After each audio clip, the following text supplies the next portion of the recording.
And so we settle in. You can feel your body beginning to grow heavy in the most pleasant way.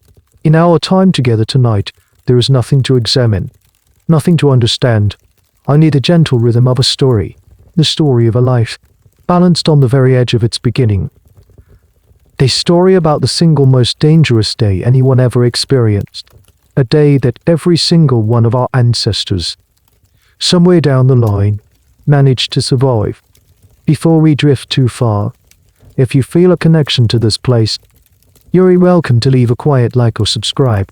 Think of it not as a task, but as leaving a soft footprint in the sand before you continue your journey inward. And if you wish, you can leave a comment below, telling me the name of your city, and what time it is for you, right now. It is a quiet comfort to know where in the world this story is finding a place to rest.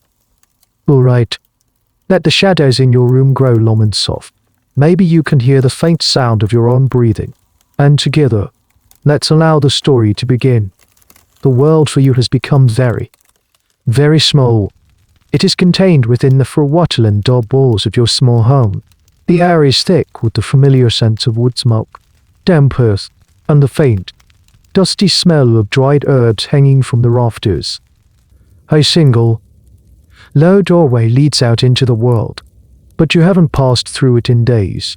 Movement is a slow, deliberate negotiation with the profound weight of your own body.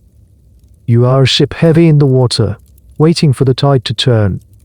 You are lying on a straw-filled mattress. The rough linen of your shift a familiar scratch against your skin. This is the final stillness, the time of waiting. Outside, you can hear the muted sounds of village life, the distant clang of the blacksmith's hammer, the lowing of a cow, the faint chatter of voices carried on the breeze. They sound like they are coming from another world. Your world is here, inside, in the quiet dimness of this room, and even more so, it is inside your own body. For months, you have carried this secret life, a flutter that grew into a kick, a presence that reshaped you from the inside out. That first undeniable movement, the quickening, felt like a lifetime ago. That was the moment, the village priest had said, that the soul entered the body, the moment this ceased to be a possibility and became a sacred, then terrifying, obligation. It made everything real. Now, there is no kicking. There is only a dense, heavy pressure, a feeling of fullness that seems to strain the very limits of your skin. It feels as though the world is holding its breath, and you are holding it, too. There is no calendar on the wall. No doctor has given you a due date. Time is measured by the sun, the seasons, and the cycles of your own body. You know the time is close simply because it cannot be otherwise. Your ankles are swollen. Your back aches with a permanence you can no longer imagine being without. And a deep, instinctual weariness has settled into your bones. Your thoughts are a slow, circling current. They are not of choosing a name from a book or painting a room a cheerful color. They are practical, and they are edged with a deep, unspoken fear. You think of the other women. You think of Elspeth, your neighbor, who bled to death 2 winters ago, leaving behind 3 small children. You think of the tiny wooden crosses in the churchyard, so many of them unmarked, for infants who never saw their first sunrise. This is not a medical procedure you are facing. It is a trial, a battle you might not win. The survival of a newborn is so unlikely that no one truly celebrates. Not yet. They only watch, and wait, and pray. Some historians argue about this. You know, they debate whether a person like you, in a time like this, thought of themselves in the way we do now. Did you see yourself as an individual, with unique hopes and dreams, or were you primarily a wife, a member of a village, a vessel for the next generation of a family? The truth, as you lie here, is likely somewhere in between. Of course you want to live, but your desire to live is tangled up with your duty. If you die, your husband will have to find a new wife quickly. Your other small child, if you have one, will have a stranger for a mother. The delicate balance of your household, the weeding, the cooking, the tending of the garden, will be shattered. Your life is a crucial thread in a very fragile tapestry. So you wait. You listen to the quiet crackle of the fire in the central hearth. You watch the slivers of sunlight that pierce through the cracks in the wooden shutters, tracing slow paths across the dirt floor. Every twinge in your back, every subtle shift in pressure deep within your pelvis, sends a jolt through your system. Is this it? Is it starting? No, not yet. The stillness holds for a few more hours, perhaps a few more moments. There is only this heavy peace, this quiet, this profound and absolute waiting. The air is calm, but it is the calm at the very center of a storm. It happens not with a dramatic cry, but with a low, involuntary sound that escapes your lips. It's a sound you barely recognize as your own. The deep grunt of effort as a sharp, tightening band of pain wraps around your abdomen, squeezing with an authority that cannot be ignored. It holds you for a long moment, stealing your breath. And then, just as suddenly, it releases you. You lie there, panting softly. It was real. This one was different. The waiting is over. And with that one sound, the quiet energy of the house transforms. Your mother, who has been sitting quietly by the hearth, mending a tunic with slow, steady stitches, puts her work aside. Her movements are no longer slow.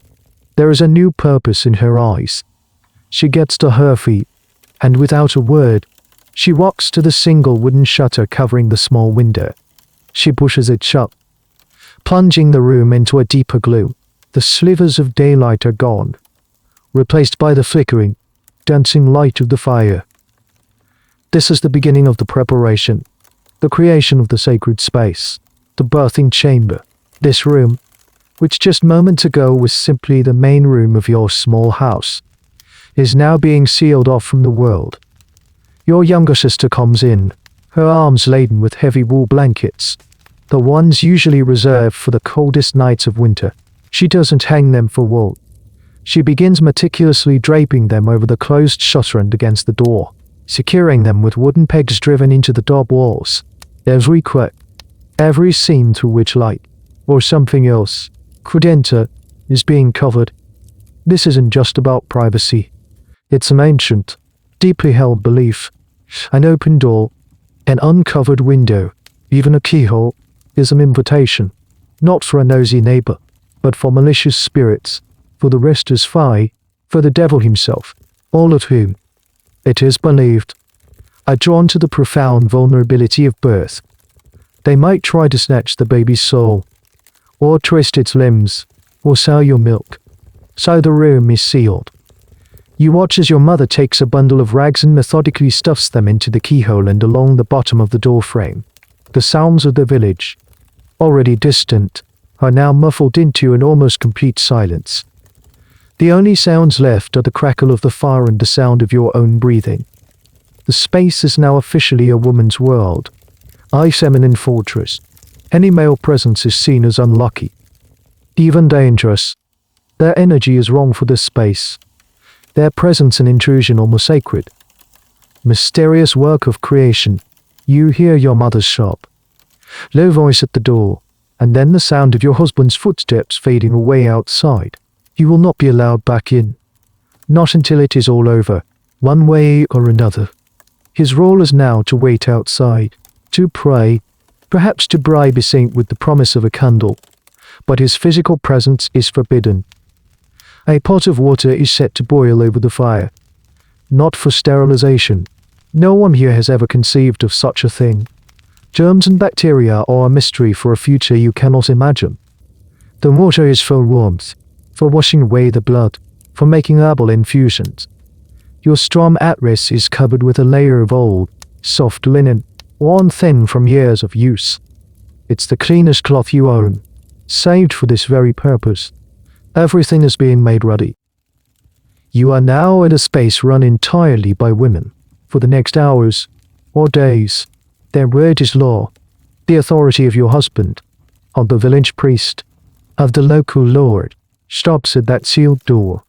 Inside this dim, smoky room, a different hierarchy takes over. Your mother is the general, directing the preparations with quiet, confident gestures. It's a strange transfer of power, and scholars today still debate what this really meant. Was this a genuine moment of female autonomy? A time when women could rule their own domain, free from the constraints of a patriarchal world? Or was it simply that this messy, dangerous, and unpredictable business of birth was considered women's work? A responsibility so fraught with peril that men were happy to leave it to them. As you watch your mother's stern, focused face, you suspect the truth is that it doesn't matter. It is a fortress. Yes, but for you, it can also feel like a cage.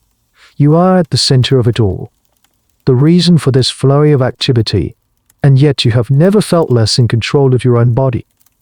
The air grows warmer, thicker. The shadows thrown by the firelight seem to loom larger on the walls. The world has shrunk to the size of this bed. In this room, sealed against the outside, another wave of pain begins to build. A slow, powerful tide pulling at you from within. You grip the rough linen sheets. The ritual has begun. And now, all you can do is wait for the arrival of the one who will lead you through it. The time between the pains is a strange, distorted landscape. A few minutes can feel like an hour like a fleeting moment. In these lulls, your mind, sharp and strangely lucid, races. You are not a passive patient in a sterile room. You are an active participant in a world brimming with signs and portents, and your job is to read them. Everything means something. You listen. Is that the hoot of an owl outside, even though the sun has not yet set? A bad sign. It is a creature of the night, a herald of ill omen. You pray it was just the wind whistling through the thatch. You turn your head on the rough bolster, your eyes scanning the dark, smoky corners of the room. Is that a spider spinning a web in the rafters? You watch it, mesmerized. A spider is a good sign.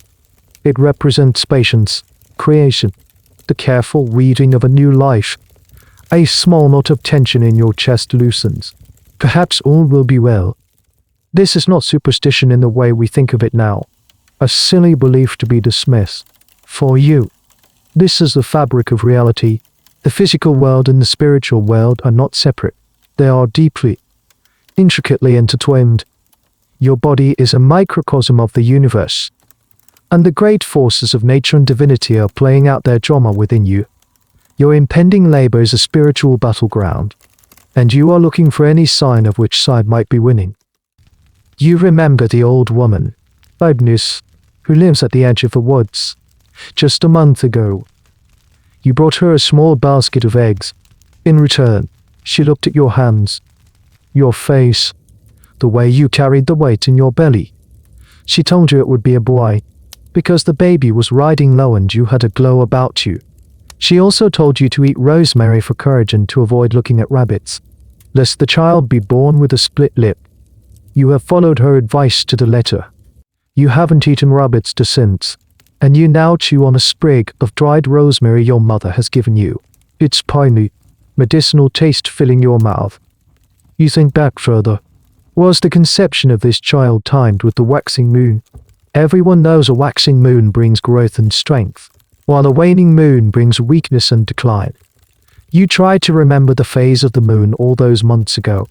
A desperate sort of mental arithmetic. The health of your child might depend on it. Historical records are full of these beliefs. Almanacs and folk tales that dictated the best times for everything from planting crops to conceiving a child. It was a way of trying to impose some order on a chaotic and unpredictable world. Did a hair cross your path on the way to the market last spring? Did you dream of falling teeth? A sure sign of a coming death in the family. Your mind sifts through months of memories, examining each one like a precious, and possibly cursed, artifact. Every mundane event is re-evaluated, imbued with a new and terrifying significance. This constant search for meaning, for some semblance of control, is exhausting. Another contraction begins its slow, inexorable climb. You close your eyes, your knuckles white as you grip the bedding. You focus on the pain, but also on the words of a prayer. A charm your grandmother taught you. It's a muddle of Latin from the church and older. Stranger words that have been passed down through generations of women in your family. It speaks of Saint Margaret, the patron saint of childbirth, who was famously swallowed by a dragon and then burst forth from its belly. Then you picture the dragon. You picture the saint. You pray for a delivery as miraculous and swift as hers. The line between medicine, magic, and religion is not just blurry. It doesn't exist at all. To you, they are all different threads of the same rope, and you will cling to every single one. You will pray to the Virgin Mary for mercy, while also trusting in the power of a specific herb picked under a full moon. Historians have spent centuries trying to untangle these threads, to separate what was official church doctrine from what was persistent folk belief. But for you, in this moment, there is no separation. It is all part of the same desperate appeal to a world that you believe is listening. You are having a conversation with the universe, pleading, bargaining, searching for a favorable reply in the cry of a bird or the shape of a cloud you remember from yesterday. When the pain subsides, you are left trembling, slick with a film of sweat. Your mother wipes your brow with a damp cloth. Her face is calm, unreadable. She has seen this all before. She offers you a sip of watered-down ale. It will give you strength, she says. You drink. The yeasty liquid a small comfort. You look into her eyes, searching for a sign there. Too. Does she look worried? Does she seem hopeful? Her expression is a careful mask. She will not betray any fear. That, in itself, would be a terrible omen. The room is quiet again, except for the fire. And you lie there, listening, watching, waiting for the next sign. There's a shift. It's not a gradual increase this time, but a fundamental change in the nature of the pain. It feels like a key turning in a lock, deep inside your body. A low, grinding pressure begins, a feeling of immense weight settling downwards. This is not the squeezing band of before. This is a powerful, internal twist, an unmistakable signal that the descent has truly begun. You gasp, and your mother's head snaps up from where she was sorting herbs on a small wooden stool. She sees it in your eyes before you even speak. Now you manage to whisper, the single word a breath of sound in the thick, warm air. The house, which had settled into a rhythm of waiting, now leaps into a new and urgent tempo.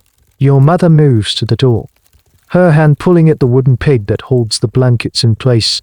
She opens it just a crack. Not enough to break the seal of the room, but enough to call out in a sharp, commanding voice to your younger sister, who has been waiting in the outer lean-to. Go now. Run. The command needs no explanation.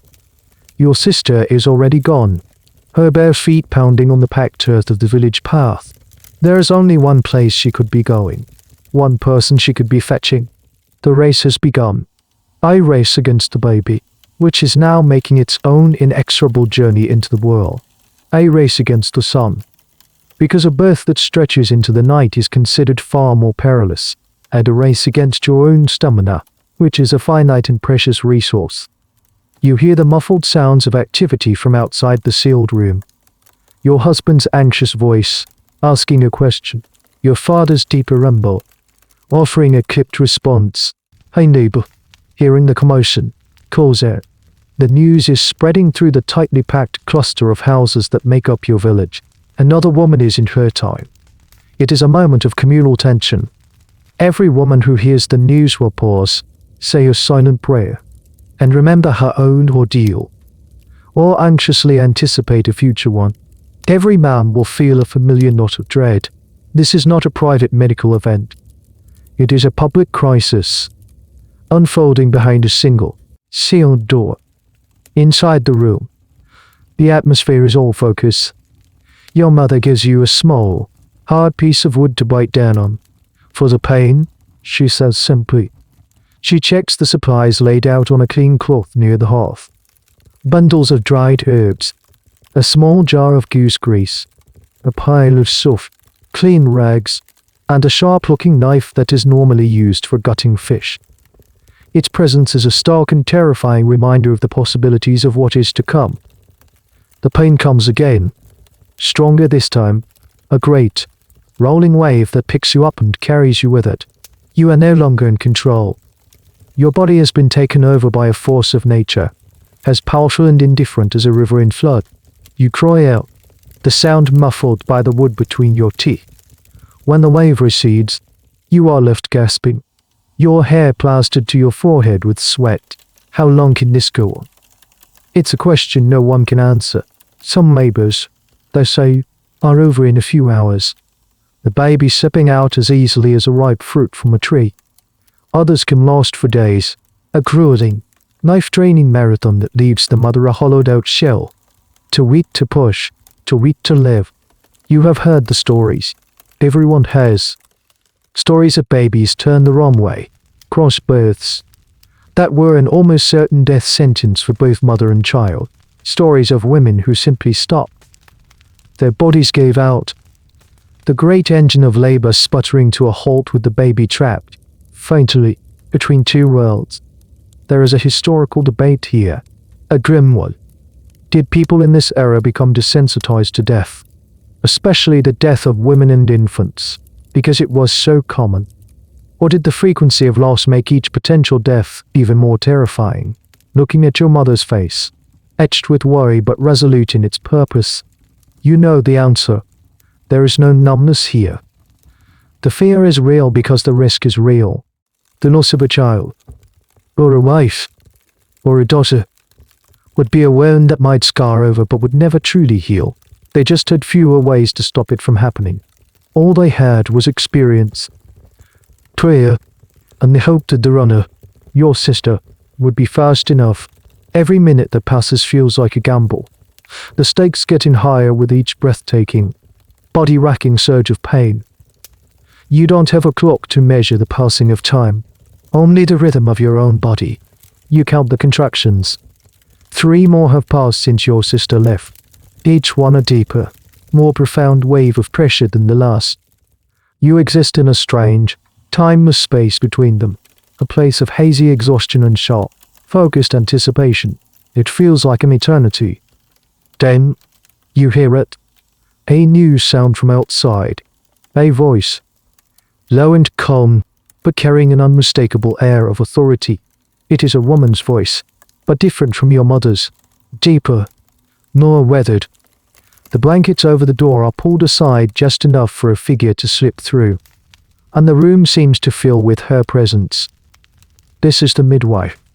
She is not the uniform, medically trained professional you might imagine. She is a woman from your own village, perhaps a widow, her face a roadmap of wrinkles, her hands gnarled from a lifetime of hard work. There is nothing soft about her. She is here not to offer gentle reassurances, but to take command. She is the veteran commander arriving on the battlefield, and your body is the territory under siege. Her arrival brings a palpable sense of relief, but it is mixed with something else, a healthy dose of fear. The midwife is one of the most powerful figures in your community. She holds the keys to life and death. She is the first person to touch a newborn child and often the last person to close the eyes of the dying. She knows the secrets of every family, the hushed stories of difficult births, of children born with imperfections, of wives who failed in their duty. Her knowledge is immense, but it is not learned from books. It is a chain of knowledge passed down from mother to daughter, from midwife to apprentice, for generations uncounted. It is a potent mix of practical experience, taboo, and what the village priest would call dangerously pagan superstition. She carries a simple leather bag, and from it, she begins to unpack the tools of her trade. There are no forceps, no sterile clamps. Instead, she lays out small cloth bundles containing dried herb, raspberry leaf to strengthen the contractions, comfrey to soothe tearing, lavender to calm the spirit. She has a small pot of foul-smelling ointment, likely made from animal fat and a mix of powerful plants. She has a collection of smooth, grey stones, warmed by the fire, to be placed on your belly to ease the pain. And she has her hands. Her hands are her most important tool. The relationship between a community and its midwife was incredibly complex. She was essential, revered for her ability to bring life into the world, but she was also an object of suspicion. If a birth went well, God and the saints were praised. If it went badly, if the mother or child died, it was the midwife who often bore the blame. Whispers of witchcraft, of a curse, of a deliberate act of malice, could follow her for years. Many women accused during the great witch hunts of later centuries were midwives, their intimate knowledge of the female body and durable remedies making them easy targets for a suspicious, male-dominated clergy. Historians still grapple with this duality. Was the midwife a proto-feminist figure of power, or a perpetual scapegoat for a society unable to accept the brutal realities of nature? She wastes no time on pleasantries. Her first act is to approach your bed, her eyes sharp and assessing. She doesn't ask how you are feeling. She can see it in the sweat on your brow, in the tension in your jaw. She places a surprisingly cool hand on your swollen abdomen, her fingers pressing with a firm, practiced confidence. She is reading your body like a text, feeling the position of the baby, gauging the strength of the uterine walls. The head is down. She says, her voice a low rumble. Good. It is the first piece of good news you have had all day, and it lands like a stone of hope in the pit of your stomach. Then, she asks your mother to bring a specific oil. She dips her fingers in it, and, with a directness that is both shocking and entirely professional, she reaches inside you. This internal examination is perhaps the most crucial diagnostic tool she has. She is checking how far your body has opened, the position of the baby's head against the bone, the texture of the internal tissues. There is no concept of modesty in this room now. Your body is no longer your own. It is a project to be managed, a vessel to be emptied. The midwife's touch is not gentle. It is practical. It hurts. But it is the pain of knowledge, not of malice. She withdraws her hand and makes a sound, a non-committal grunt. It will be some time yet, she announces to the room. Keep her strong. The words are a command. The wait will continue. But now, you are no longer waiting alone with your mother. You are under the watchful, knowledgeable, and slightly terrifying care of the woman who knows. The midwife's presence has solidified the room's purpose. But your husband, on the other side of that blanket-sealed door, is now rudely adrift. His world, which is usually one of clear roles and physical tasks, plowing the field, mending a fence, chopping wood, has been stripped of all certainty. He has been banished, and in his place is a profound and agonizing helplessness. You can't see him, but you can imagine him. He is pacing the small, packed earthyard in front of your home. His hands, usually so capable, are now useless. He might clench and unclench them, or run a hand through his hair, or stare up at the sky as if looking for an answer in the clouds. He is trapped in a limbo of ignorance, able to hear only the most muffled of sounds from within the birthing chamber. A low moan from you might filter through the walls, sending a fresh jolt of fear through him. The low, authoritative murmur of the midwife's voice is an undescribable mystery. His exclusion is absolute, and it's a practice that crosses nearly all social boundaries in this era, whether a king in his castle or a peasant in his hovel. The birthing room was the domain of women. The reasons for this are a complex weave of the practical and the mystical. On a practical level, birth was seen as a messy, bloody, and exclusively female affair, the mysterious woman's business. It was considered unseemly for a man to witness it, but the deeper reasons were rooted in belief. The male presence was thought to be actively unlucky. A man's gaze could, it was feared, disrupt the delicate process, perhaps even halt the labor entirely. His energy was too different, too harsh for the sacred, feminine space. So your husband waits. He is not alone for long. His father might join him, clapping a hand on his shoulder in a gesture of silent, stoic support. A neighbor might wander over, leaning against a post and offering quiet, useless words of encouragement. My Elspeth was in hurt travail for 2 days. One might say, trying to be helpful but only stoking the fires of anxiety. But the boy was strong as an ox when he came. The men formed their own small, anxious satellite community. Their conversation stilted. Their thoughts all focused on the sealed door. What is he thinking about? His thoughts are a tangle of hope and brutal pragmatism.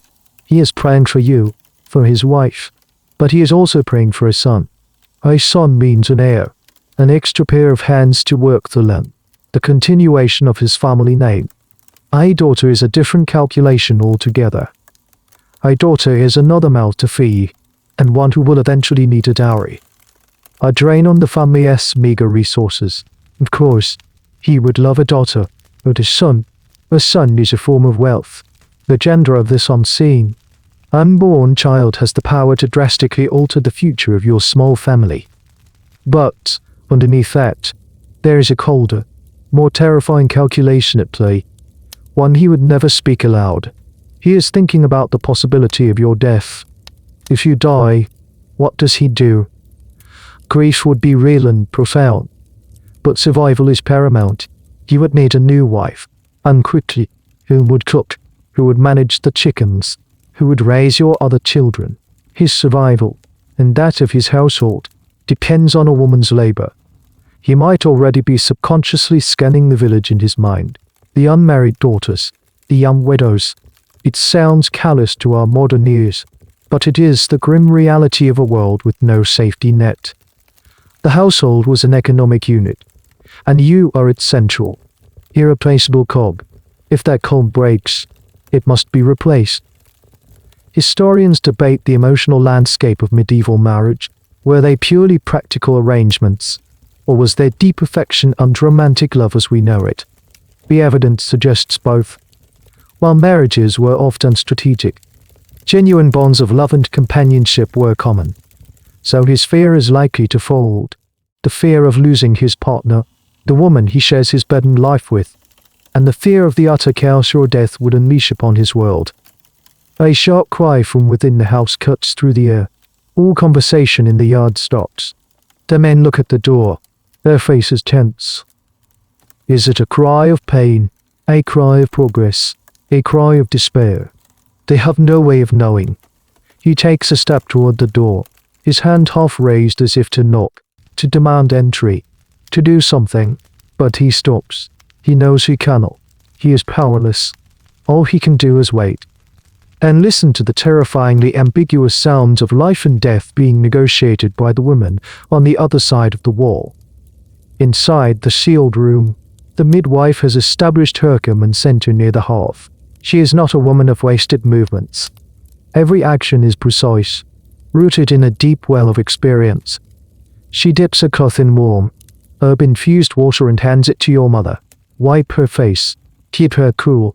She speaks in short, direct phrases, the language of a general in the field. She turns her attention back to her leather bag. This bag is a source of endless fascination and debate for historians. What, exactly, was inside? The contents varied wildly by region and by the individual midwife's training, but they were almost never what we would consider medical instruments.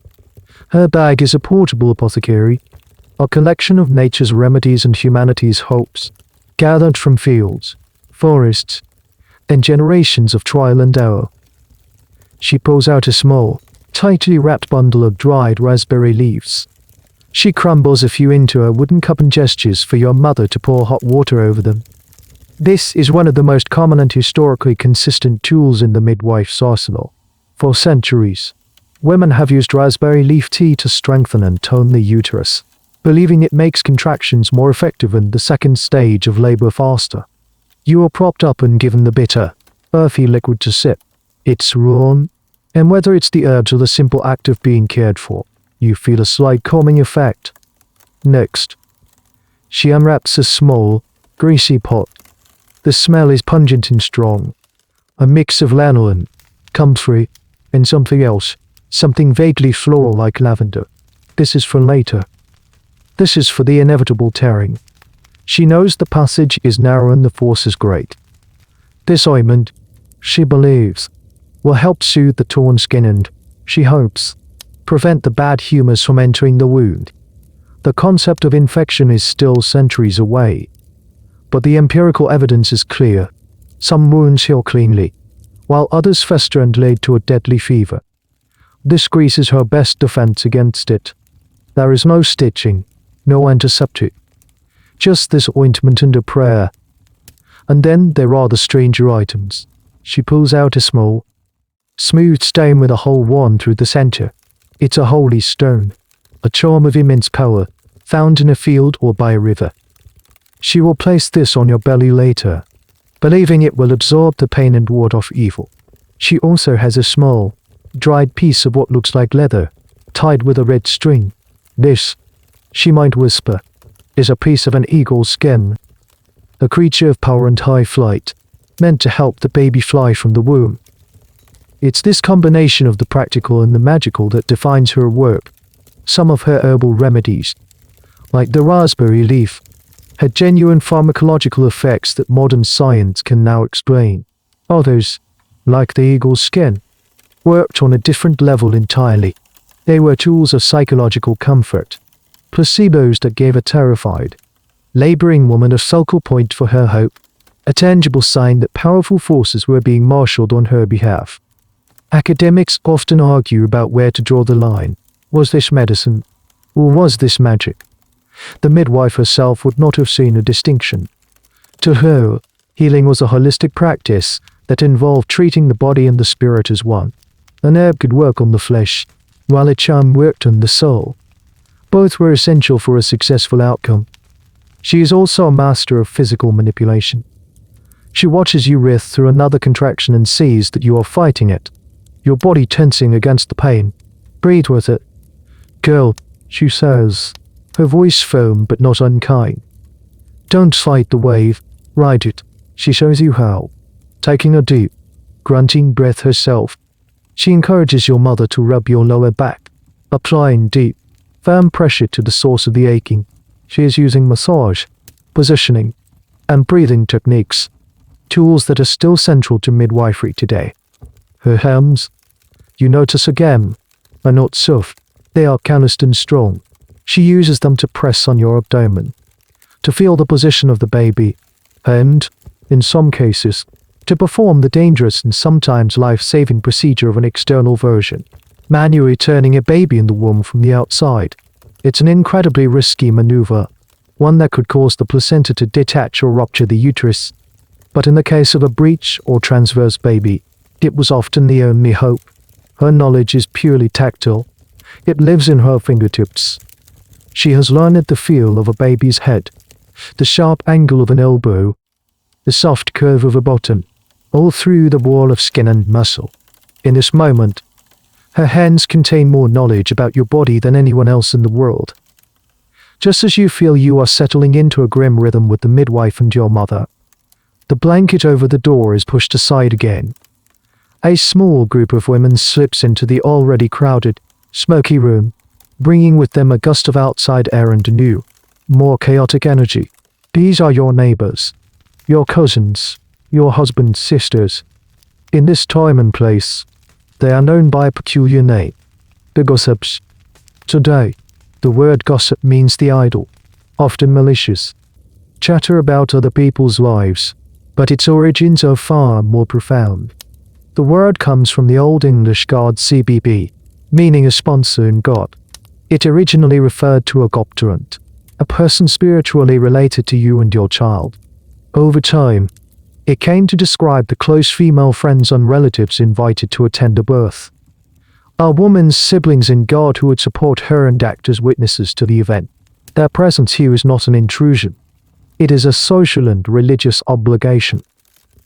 They cluster together for a moment, their eyes adjusting to the dim, firelit room. Their faces are a mixture of concern, morbid curiosity, and a sort of weary solidarity. They have all been where you are, or they know they will be one day.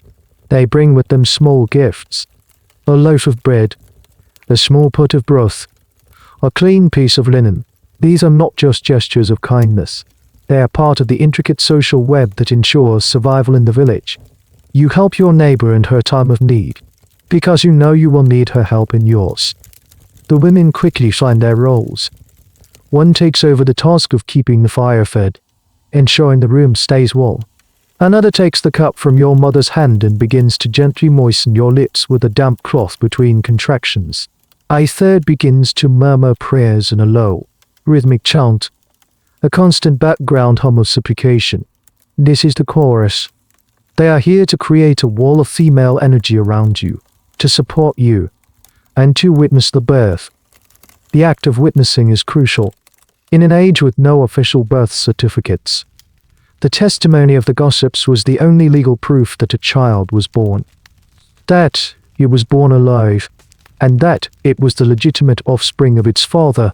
Their word could determine inheritance, property rights, and a child's entire future, so their presence is both a comfort and a pressure. You are surrounded by a jury of your peers, and they are judging everything. Your courage, your piety, the competence of your midwife, and, ultimately, the success or failure of your body. Their conversation is a low buzz of sound. They share stories of other births, comparing this one to others they have attended. Agnes was much louder than this. One might whisper. Her cries could be heard all the way to the church. Another might heard, but her baby was turned wrong. This one seems a straightforward labor. Praise be. This running commentary is meant to be encouraging, a way of normalizing your experience, but it also underscores the public nature of your ordeal. You are the star of a play you did not wish to be in, and the audience is providing their reviews. Historians have a complex view of the role of the gossips, where they are a vital support network, a beautiful example of female community in a patriarchal world, providing comfort and practical help in a moment of extreme vulnerability. Absolutely. But there was a darker side, too. The birthing chamber could be a hotbed of village politics and personal rivalries. An old grudge between two families could surface in the form of a back-handed compliment or a subtle criticism of the midwife's methods. The line between supportive advice and unhelpful interference was perilously thin.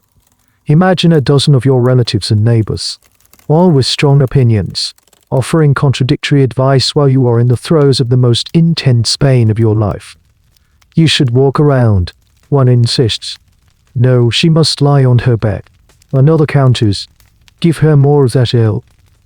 A third suggests. While a fourth touts that drink will only anger the baby. The midwife, for the most part, ignores them.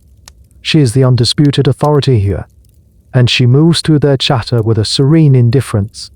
But she is also aware that they are her jury as well. If things go wrong, their stories of what happened in this room will spread through the village like fire through dry thatch. Her reputation, and perhaps her safety, depends on their goodwill, so she tolerates their presence, occasionally directing one of them with a sharp command if she needs an extra pair of hands. For you, this chorus of women is a strange and contradictory comfort. Their presence means you are not alone in this terrifying journey. Their hands on your shoulders, their murmured prayers, their steadying presence in the room, are a physical manifestation of your community's support. But their eyes, all watching you, their whispers, all about you, are a heavy weight. You are at the very center of their world, and you have never felt so exposed. As another contraction crests and falls away, leaving you momentarily beached in a sea of exhaustion, the midwife initiates a new, and rather peculiar, stage of the process. She straightens up and looks around the room, her sharp eyes not on you, but on the environment itself. Everything, she says, her voice cutting through the low hum of prayers and whispers. Unlock it. UNK not it. Open it all. This command sparks a strange and meticulous flurry of activity. One of the gossips immediately hurries to the large wooden chest in the corner of the room, the one that holds your family's few precious linens and perhaps a spare woolen cloak. She fumbles with the heavy iron lock, turning the key and lifting the heavy lid, leaving it wide open. Another woman goes to your small pouch of coins, where the leather drawstring is pulled tight and knotted. With nimble fingers, she works the knot loose, leaving the mouth of the pouch agape. The search continues.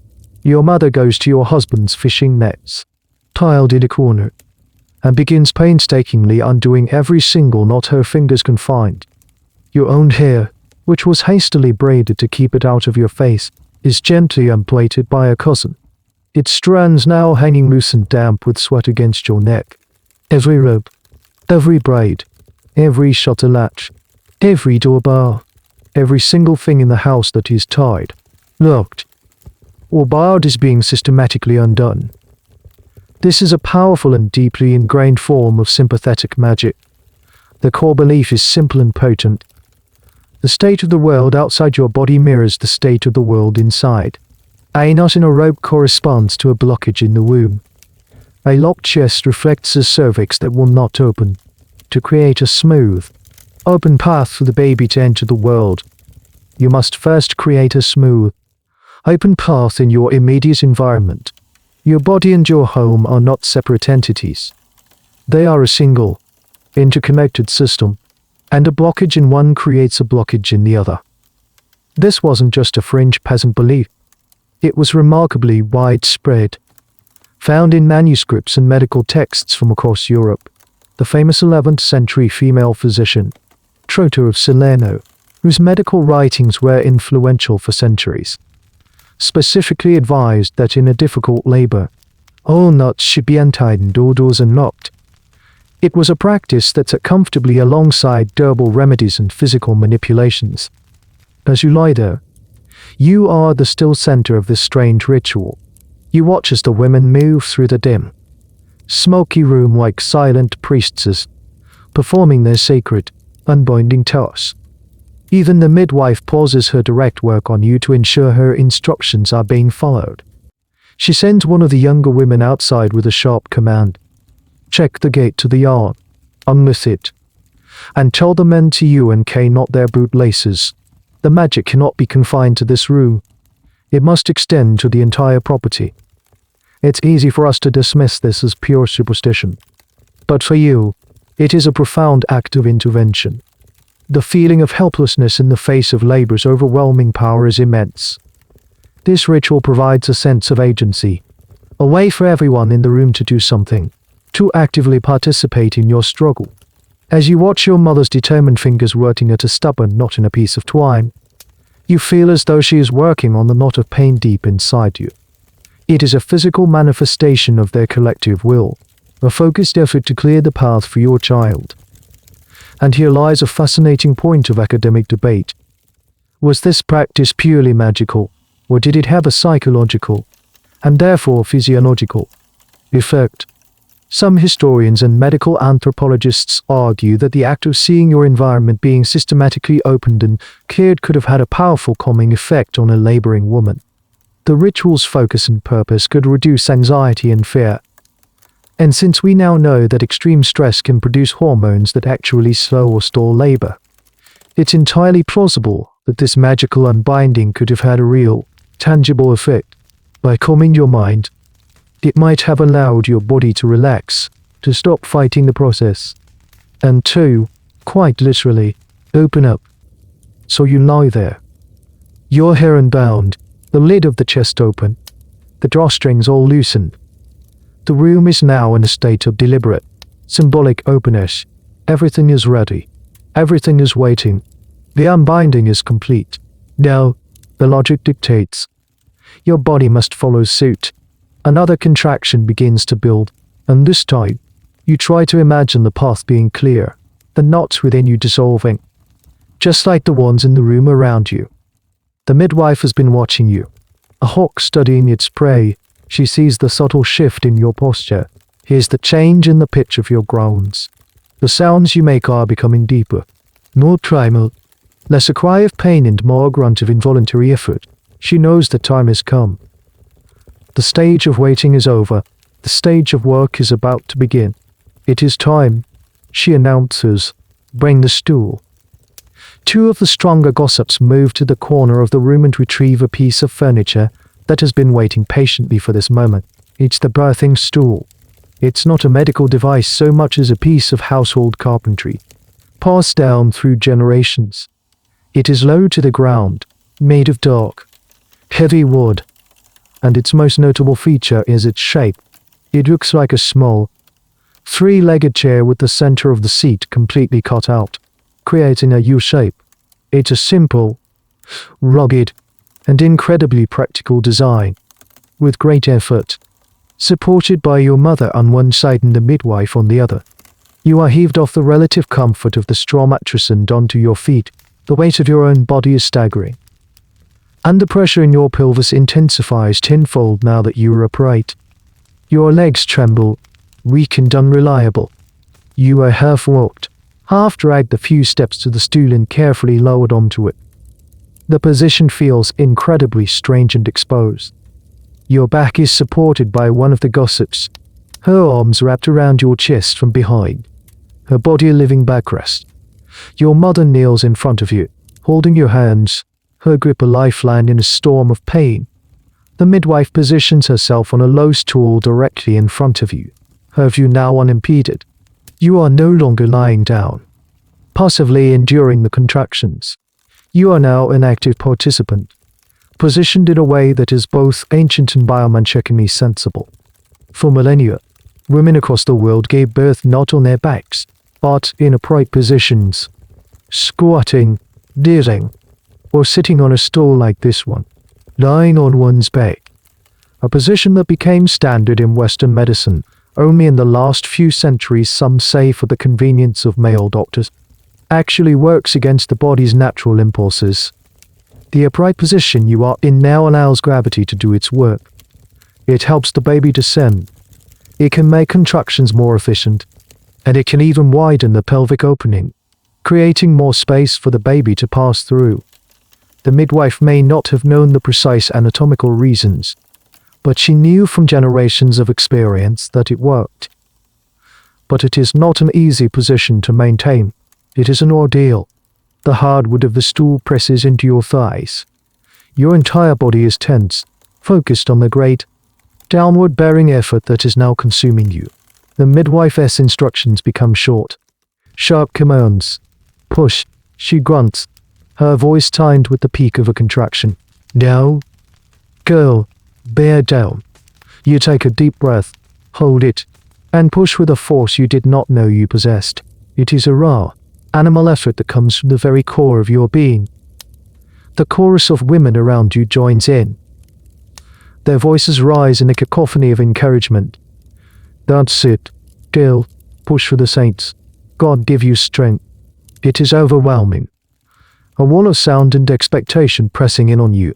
The space has become a crucible, hooked, loud, and focused on this single, monumental task. Historians who study medical furniture have a particular fascination with the birthing stool. Its design remained remarkably consistent for over 2,000 years, appearing in illustrations from ancient Greece to late medieval Europe. It was a common and essential object. Some were simple, like yours, while wealthier families might have more ornate versions, with carved legs and padded armrests. Its eventual disappearance from the birthing room in favor of the bed marks a major shift in the history of childbirth, the move from a female-centered, active process to a more passive, medicalized event. The debate continues as to whether this was progress or a loss of female agency. You, however, are not thinking of history. You are only thinking of the next push. The pain is no longer a wave.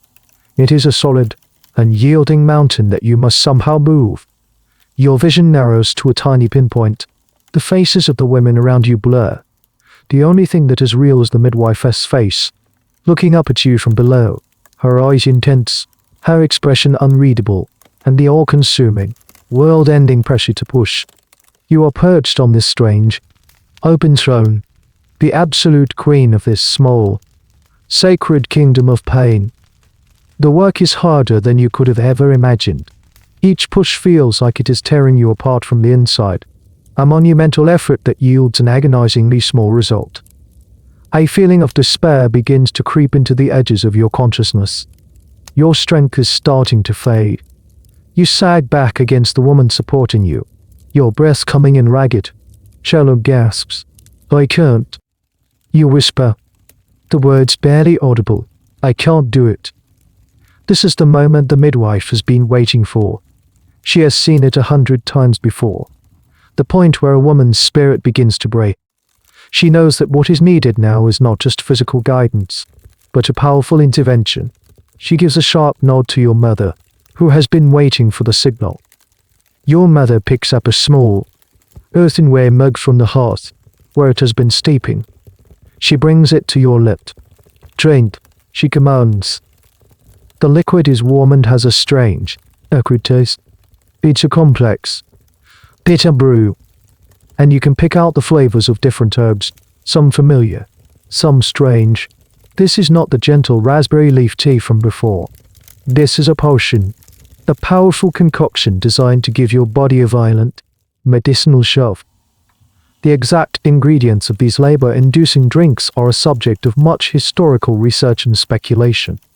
Recipes were passed down orally and were often closely guarded secrets of the midwife. They were a delicate and dangerous form of folk pharmacology. Common ingredients might have included things like penurial, mugwort, or even cotton root bark, herbs that we now know contain powerful chemical compounds that can stimulate uterine contractions. In the right dose, they could be life-saving, kick-starting a stalled labor and preventing the exhaustion that could kill both mother and child. In the wrong dose, they could be fatal. An overdose could cause contractions of such violent intensity that the uterus would rupture, a catastrophic and almost certainly fatal event. The line between a helpful push and a deadly shove was incredibly fine, and the midwife was walking it with no scientific measurements, relying only on her experience, her intuition, and the handful of herbs she had gathered. This is a stark reminder that every natural remedy was also a potent, unregulated drug. As you swallow the bitter liquid, the midwife begins a different kind of work. She gets down on her knees, her face close to your laboring body, and begins to speak. Her voice is no longer the sharp command of a general. It has dropped into a low, rhythmic chant. The words are a strange and hypnotic mixture.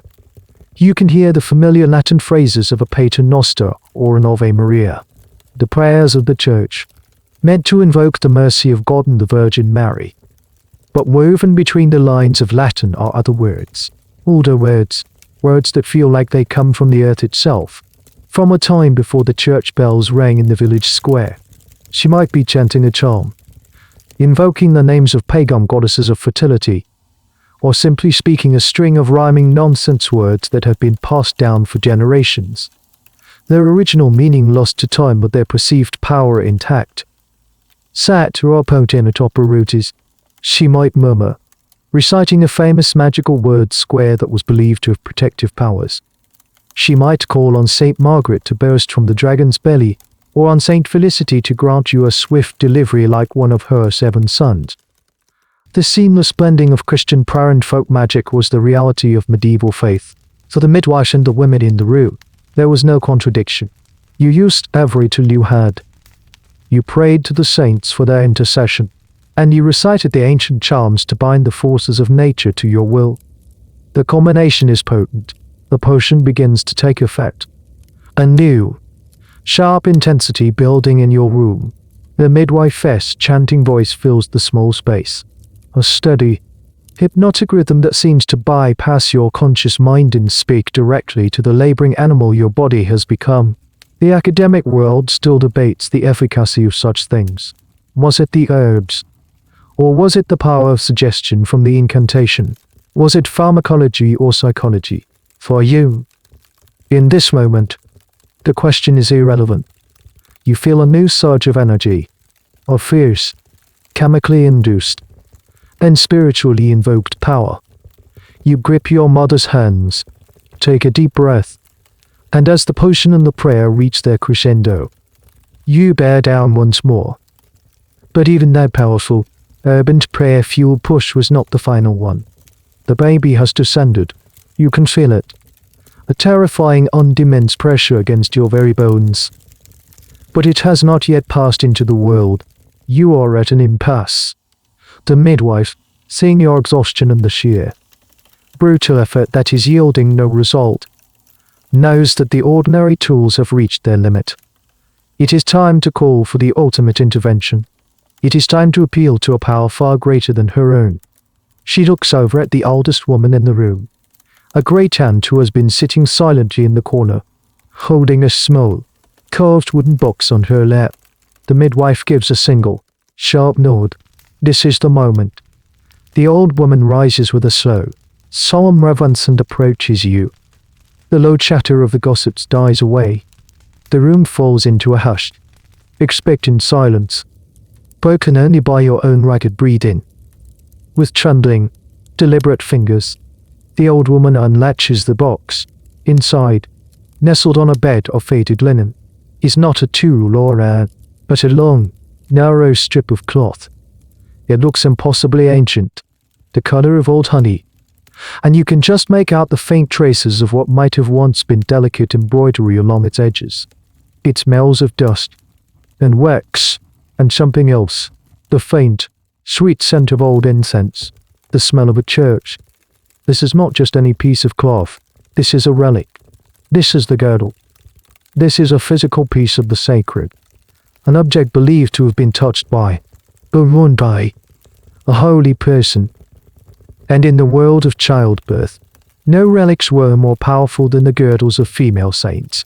This one, your family has been told, is a piece of a girdle worn by Saint Agnes, a virgin martyr known for her purity and strength. It has been in your husband's family for generations, a priceless heirloom. Or perhaps it is not owned, but loaned. In many places, local monasteries or churches would rent out their precious relics to families in desperate need.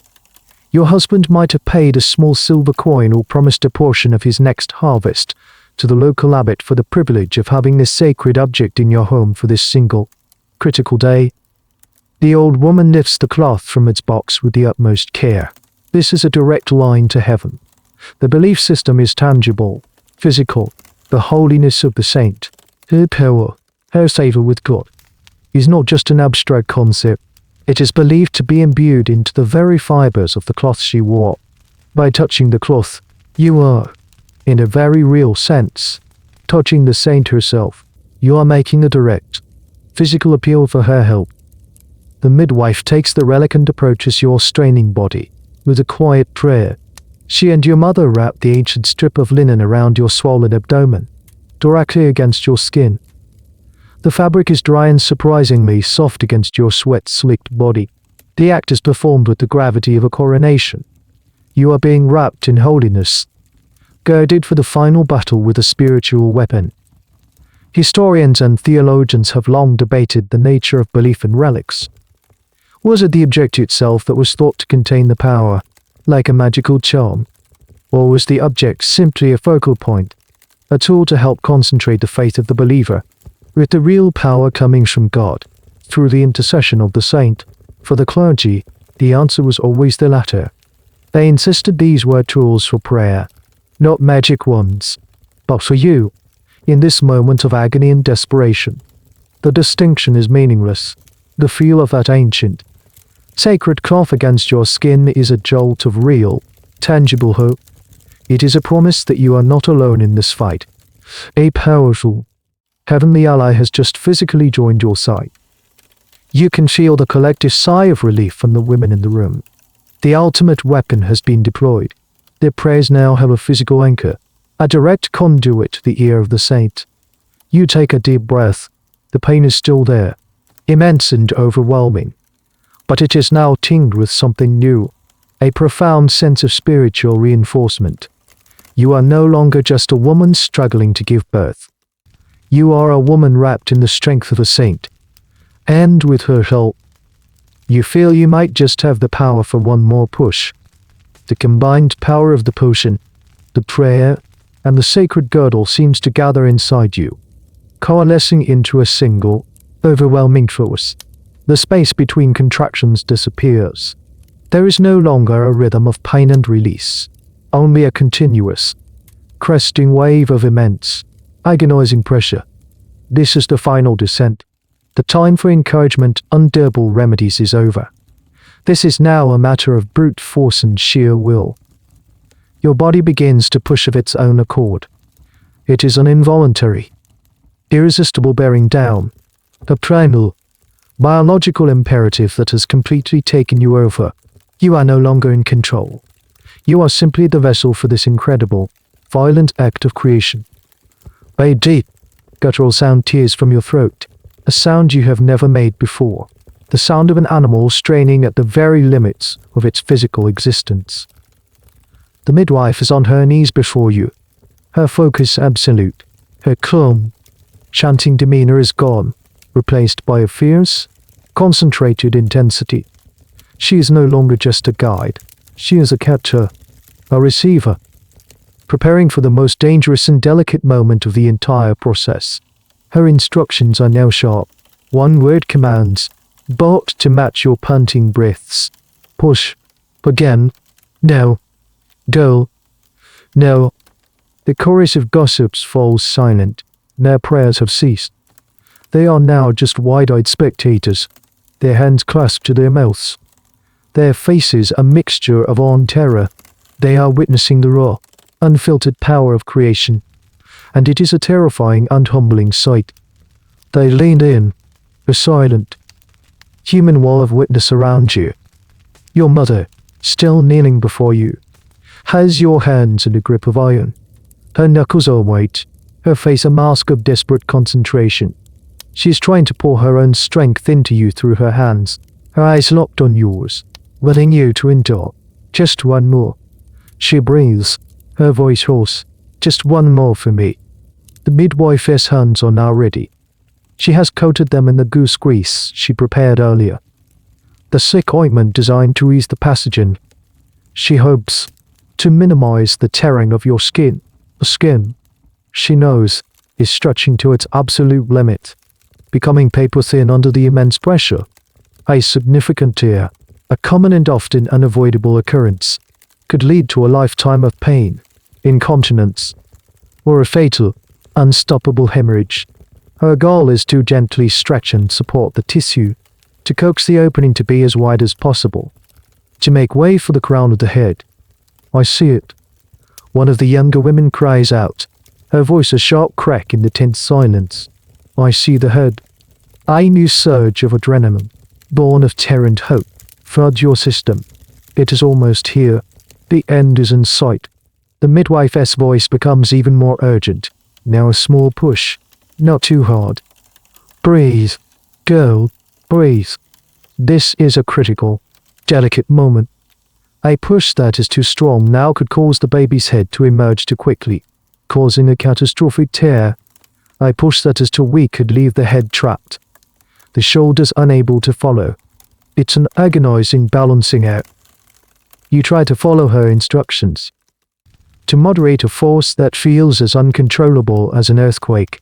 You pump, you groan, you push. The sensation is one of being split in two, a burning, tearing feeling that eclipses all other pain. And then, there is a subtle shift, a release of pressure. The head is out. The midwife announces, her voice tight with focus. Do not push. Wait. Wait. The world stops. You are in a terrifying, suspended moment. The baby's head is in one world, and its body is still in another. You can feel a small, slick, hair-covered form between your legs. It is the strangest, most alien, and most intimate sensation of your life. The midwife is working quickly, her greased fingers checking to see if the umbilical cord is wrapped around the baby's neck, a common and deadly complication. Finding it clear, she carefully, expertly, rotates the baby's shoulders to help them align with the widest part of your pelvis. The fate of your child, and your own survival, rests entirely in these few, deft movements of her experienced hands. Everything, the months of waiting, the hours of labor, the prayers, the charms, the potions, has led to this single, breathtaking, and perilous moment. The command comes, no. It is not a shout, but a low, urgent hiss from the midwife. You obey without thinking, gathering the last dregs of your strength from some deep, hidden well and giving one final, desperate push. It is a different kind of effort, not the sharp, burning pain of the head crowning, but a broader, bonnier, grinding sensation as the baby's shoulders navigate the narrow passage. You feel a final, wrenching shift inside you, a movement of something immense and solid. And then, it happens. In a single, shocking moment, the resistance is gone. The baby is born not with a final push, but with a sudden, frictionless release. A sip of life. It slides from your body in a warm, wet rush of blood and fluid, a gush that seems to empty you out completely. The feeling is one of profound, shocking wholeness. For months, you have been a vessel, full to bursting. Now, in an instant, you are empty. The sensation is so abrupt, so absolute, that it is disorienting, leaving you gasping in the sudden void. For a single, fleeting heartbeat, a wave of triumphant relief washes over the room. One of the gossips lets out a half sob, half chew. Your mother's grip on your hands loosens, her shoulders slumping with the release of a tension she has held for hours. But the relief is premature. It vanishes as quickly as it came, replaced by a new and far more terrifying silence. The baby has not cried. The midwife catches the slick, slippery form in her experienced hands, her movements swift and sure. She lifts the infant, and you get your first glimpse of your child. It is a strange, liminal creature, not the rosy, plump baby of your imagination. It is shockingly pale, almost blue, its tiny body limp and seemingly lifeless. It is covered in a thick, white, waxy coating, a substance like cheese or tallow, which everyone knows is the protective vernix that covers a child in the womb. But over that, it is streaked with your blood. Its eyes are squeezed shut. Its tiny mouth is slack, and it makes no sound at all. The air in the room becomes thick with unspoken fear. The cheerful buzz of the gossips has evaporated. The prayers have stopped.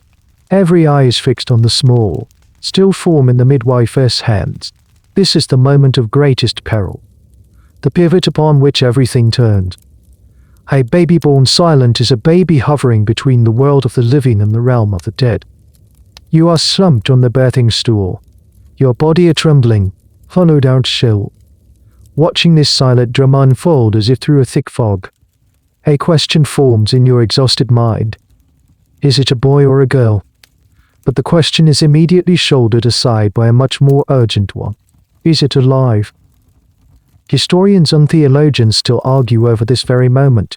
When did a baby become a person in the medieval mind? Was it at conception, when the flesh was first formed? Was it at the quickening, when the mother first felt it move and the soul was believed to enter the body? Or was it now, at the moment of birth? For many, it was not the exit from the womb that conferred personhood, but the first cry. That first, gasping intake of air and the bellowing shout that followed was the sign of life, the proof that the soul had taken root in the flesh and had not fled during the perilous journey. A silent baby was not yet a person. It was a ghost, an effigy, a perfect, doll-like form whose spirit was still in question. The midwife holds the baby, her face a grim mask of concentration. She knows she has only moments. The seconds stretch out, each one as long as a year. The room is so quiet you can hear the faint hiss and pop of the logs on the fire. You watch, your heart a cold, heavy stone in your chest. You have endured the unendurable. You have pushed a life from your body. And now you can only watch, utterly powerless, to see if that life will choose to stay in this world. The slip of life has happened, but life itself is not yet guaranteed. The midwife doesn't panic. Panic is a luxury this room cannot afford. Her movements are a blur of efficiency, a lifetime of crisis management compressed into a few critical seconds. She lays the silent infant on a clean, dry cloth placed on the straw-strewn floor between your feet. A deliberate and grounding act. The baby is out of your body, but it is not yet free. It is still tethered to you by a thick, purplish, and Anna slick cord. This is the life string, the strange, pearlescent rope that has nourished your child for 9 months, passing everything from you to it in the silent, dark world of the womb. Now, in the air of the living world, it is a liability, a connection that must be severed for life to truly begin. The separation of mother and child, which began with the first contraction, must now be made absolute.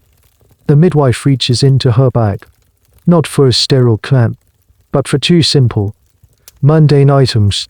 The first is a piece of thread. It is not surgical silk. It is a rough linen thread, likely spun by your mother on a winter evening. It has been dyed a deep red. This is not for visibility. The color itself is a form of magic, a charm to ward off excessive bleeding and to frighten away any malevolent spirits that might try to enter the baby's body through the open wound. Our other tool is the knife.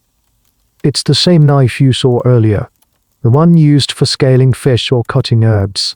Its blade has a dull sheen in the firelight, and it is most certainly not sterile. Hygiene, as a concept, is still a few centuries away from its scheduled arrival. The midwife may have wiped the blade on a cloth, but the notion of invisible, death-dealing agents clinging to its surface is a fantasy more outlandish than any tale of dragons or fairies. To everyone in this room, if the knife looks clean, it is clean. With swift, practiced movements, she takes the red thread and ties it tightly around the cord, a few inches from the baby's belly. She ties another knot further down, closer to you. This is a point of significant contention among midwives, a subject of fierce and often dogmatic debate. Should you tie one knot or two? Should you push the blood from the cord into the baby before tying, or away from it? Some believe the blood is a vital essence that must be preserved for the child. Others fear it is a stagnant humor that must be expelled. The midwife makes her choice based on the tradition she was taught, a decision that could be life-altering, made in an instant. Then she picks up the knife. She holds the cord taut. For a moment, she pauses, perhaps murmuring a single, swift prayer, and then she cuts. It is not a clean, clinical snip. It is a tougher, more fibrous material than you might imagine. It takes a small, sawing motion with the greasy blade. There is a dull, severing sound, and then it is done. The physical connection is broken. Your child is now a separate, independent entity in the world, an island. This act is laden with a symbolism so profound it is almost suffocating. You have just witnessed the final, irreversible separation. The midwife immediately turns her full attention back to the silent baby. But for the other women, the focus is now on the stump of the cord. Your mother takes a pinch of soot from the edge of the hearth and carefully dabs the dark, ashy powder onto the bleeding wound of the stump. This is their version of antiseptic. It is meant to dry the wound, to cauterize it, and to form a protective barrier. In reality, this non-sterile dressing is a direct invitation to the deadly bacteria that cause neonatal tetanus, or seventh-day sickness, a condition that would claim a terrifying number of infants in their first week of life. But they do not know this. They are doing everything they know how to do to protect this new life. A piece of linen is wrapped around the baby's belly, securing the dressed stump. The great severing is complete. The rituals have been observed. And yet, the one thing everyone is desperate to hear still has not happened. The silence in the room deepens. The baby, now physically free, still has not taken its first breath. It lies there, pale and still, a perfect, silent sculpture of a child. The most fateful cut has been made, but the outcome remains terrifyingly in doubt. While the midwife's entire being is focused on the small, silent infant on the floor, your ordeal has entered a new and treacherous phase. You are only dimly aware of it. The world has become a blurry, distant haze. But your body knows. The great, driving force of the contractions has vanished, replaced by a series of deep, painful, and strangely hollow cramps. It feels as though your insides are trying to clench themselves into a tight, hard knot. You feel a gush of warmth between your legs. Then another. You know that bleeding is part of this. It is the emptying out, the cleansing that must follow the birth. But a small, cold kernel of fear begins to form in the pit of your stomach. It seems like too much. The linen pad beneath you is already soaked through, and a dark, crimson river is trickling down your legs, pooling on the floor. The metallic, coppery smell of fresh blood, sharp and undeniable, begins to fill the air. This is the peril of the afterbirth. The baby is out, but its support system, the strange and mysterious organ you grew inside you, the placenta, is still attached, deep within your womb. Now that its job is done, it must be expelled. But where it was once attached to the uterine wall is now a raw, open wound, the size of a dinner plate, filled with open blood vessels, until your uterus clamps down hard, sealing those vessels. You are bleeding internally into your own body, and externally onto the floor. You are, in this moment, a human hourglass, and your life is the sand pouring out. Postpartum hemorrhage was the great, silent killer of the birthing room. It was swift, terrifying, undoubtedly misunderstood. The women in the room know the danger not through anatomical charts, but through brutal experience. They have all seen a woman turn pale, her lips blue, her body suddenly cold and clammy, fading away before their very eyes within an hour of a successful birth. Finally, the midwife seems to recall your existence. Perhaps it is your mother's sharp, worried whisper, or perhaps it is the growing puddle of blood on the floor. She turns from the baby for a moment, her face grim. She places a firm, almost brutal, hand on your lower abdomen, right above the pubic bone, and begins to press down, massaging in a deep, circular motion. The pain is exquisite, a deep, grinding ache, and you cry out, "Be still," she commands, her voice leaving no room for argument. It must be done. She is trying to manually encourage your exhausted uterus to contract, to clamp down on itself and stop the bleeding. She also reaches down and finds the slick, rubbery cord still hanging from inside you. She gives it a gentle, exploratory tug. This is another moment of high-stakes guesswork. If she pulls too hard on the cord before the placenta has detached, she could sever it, leaving the afterbirth trapped inside you, a near-certain death sentence from infection. Or, in a nightmare scenario, she could pull the uterus itself inside out, an unsurvivable catastrophe. After a few more agonizing cramps, you feel another strange, sliding sensation, mediastinal, mid-top. A large MRG, dark, and heavy mass emerges and falls onto the linen sheet. It is the afterbirth. It is a strange and formidable-looking object. A round, spongy disc of flesh, dark purple and veined, the body's secret wind that sustained your child for its entire hidden life. A collective sigh of relief goes through the room. This is the second great hurdle passed. The midwife picks it up. She doesn't just discard it. This organ is considered profoundly powerful, deeply connected to the child it nourished. She examines it carefully. Is it whole? A piece left behind could mean a deadly fever in the days to come. She reads its shape, its color, the pattern of its veins, looking for omens about the child's future health. And then, it is treated with reverence. It will not be thrown on the fire or tossed on the midden heap. Later, your husband will be given the task of burying it. The location is critical.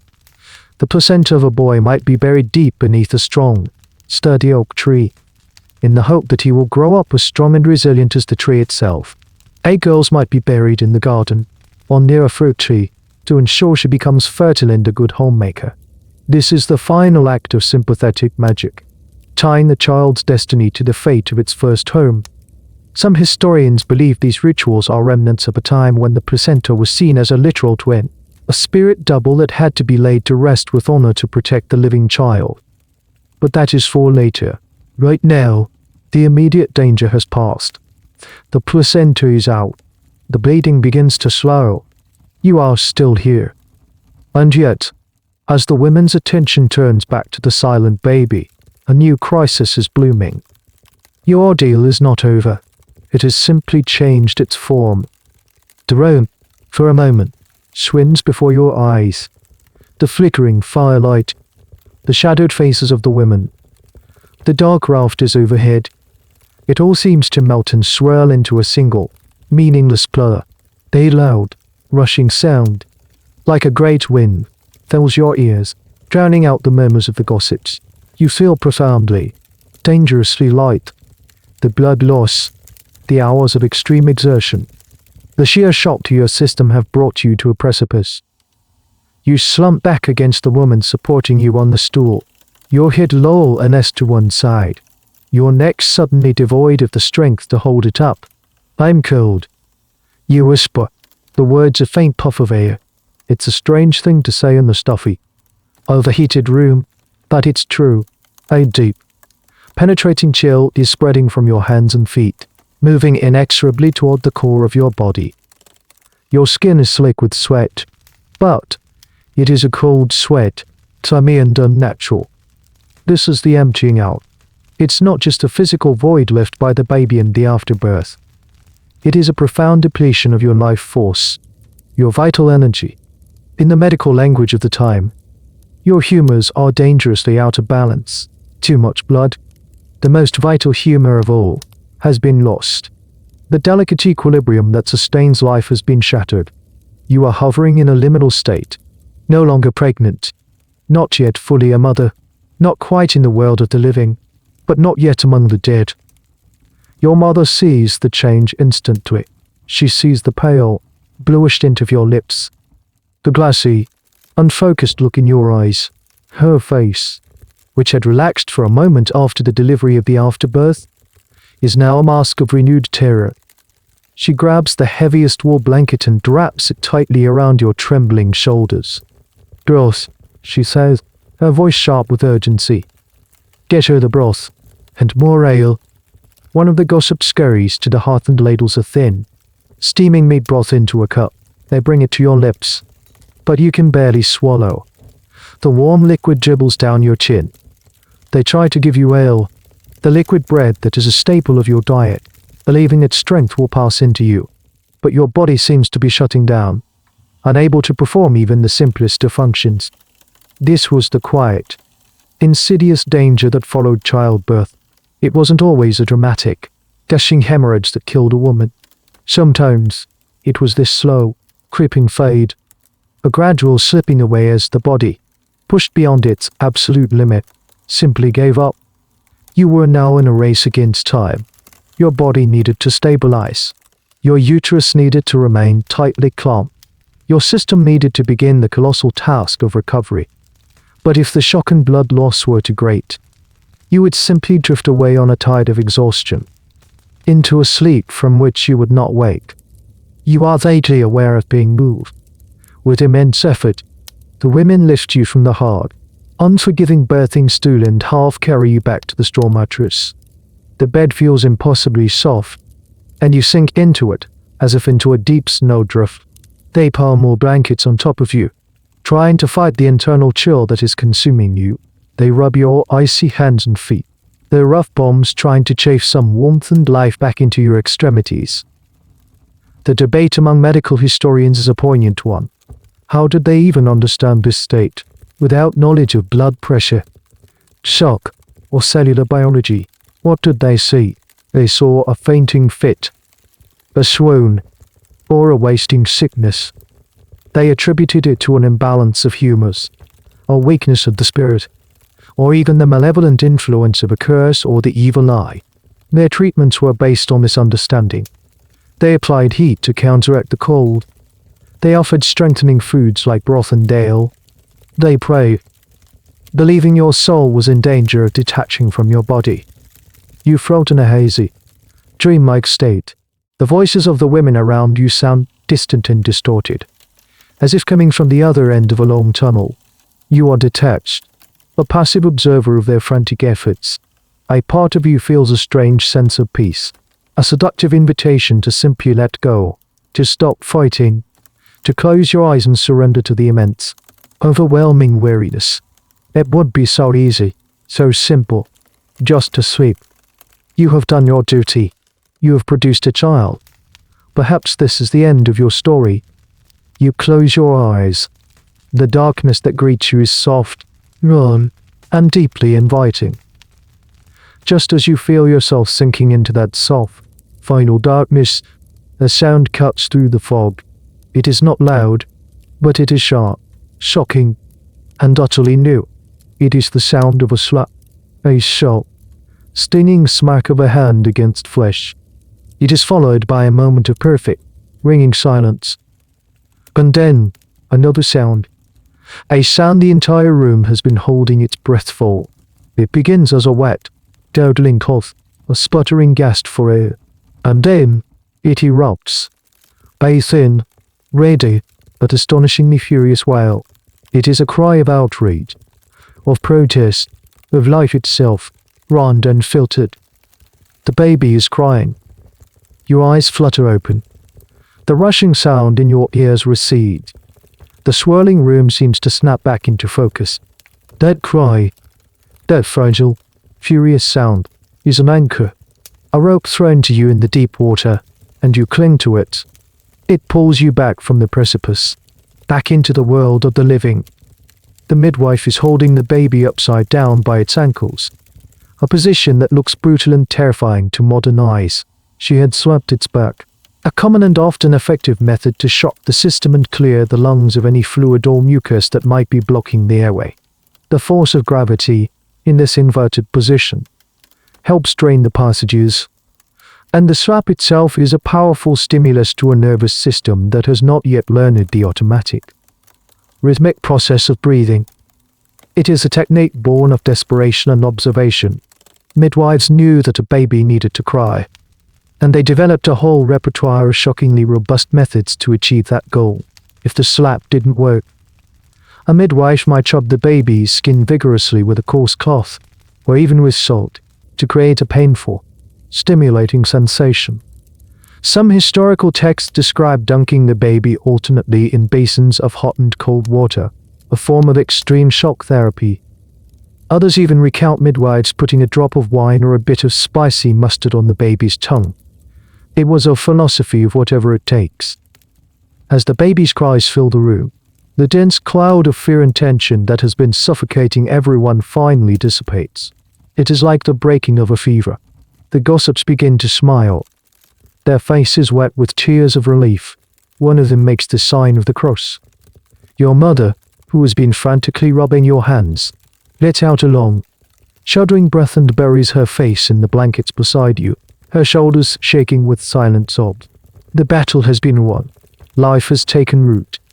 The midwife, her face still a mask of professional gravity, turns the now wailing infant right side up. She listens to the cries with a critical ear. Are they strong and steady, or weak and sputtering? This first sound is a crucial diagnostic tool. It tells her about the baby's strength, the clarity of its lungs, its overall vigor. Satisfied, she finally makes the announcement the room has been waiting for. A fact she has known since the moment of birth, but which was irrelevant until now. It is a son. A son.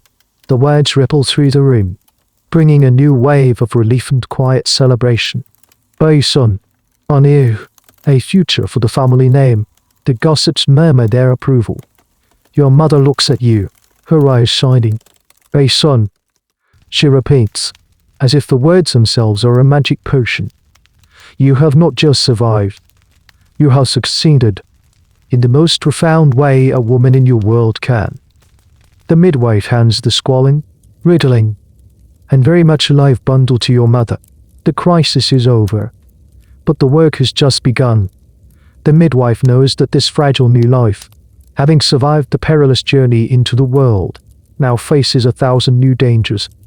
The first cry is a victory, but it is the victory of a single battle, not the end of the war.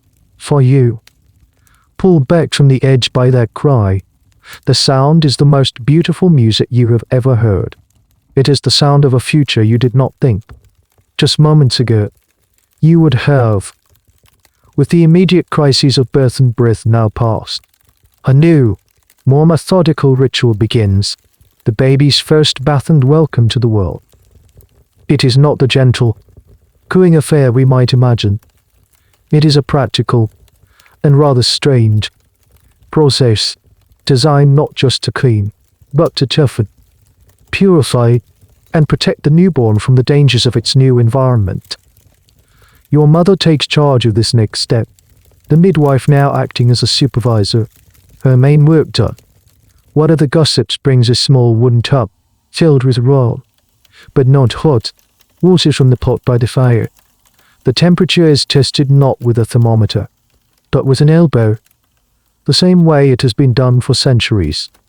But before the baby is placed in the water, a bizarre and crucial step must be taken. Your mother takes a small handful of coarse salt from a clay pot.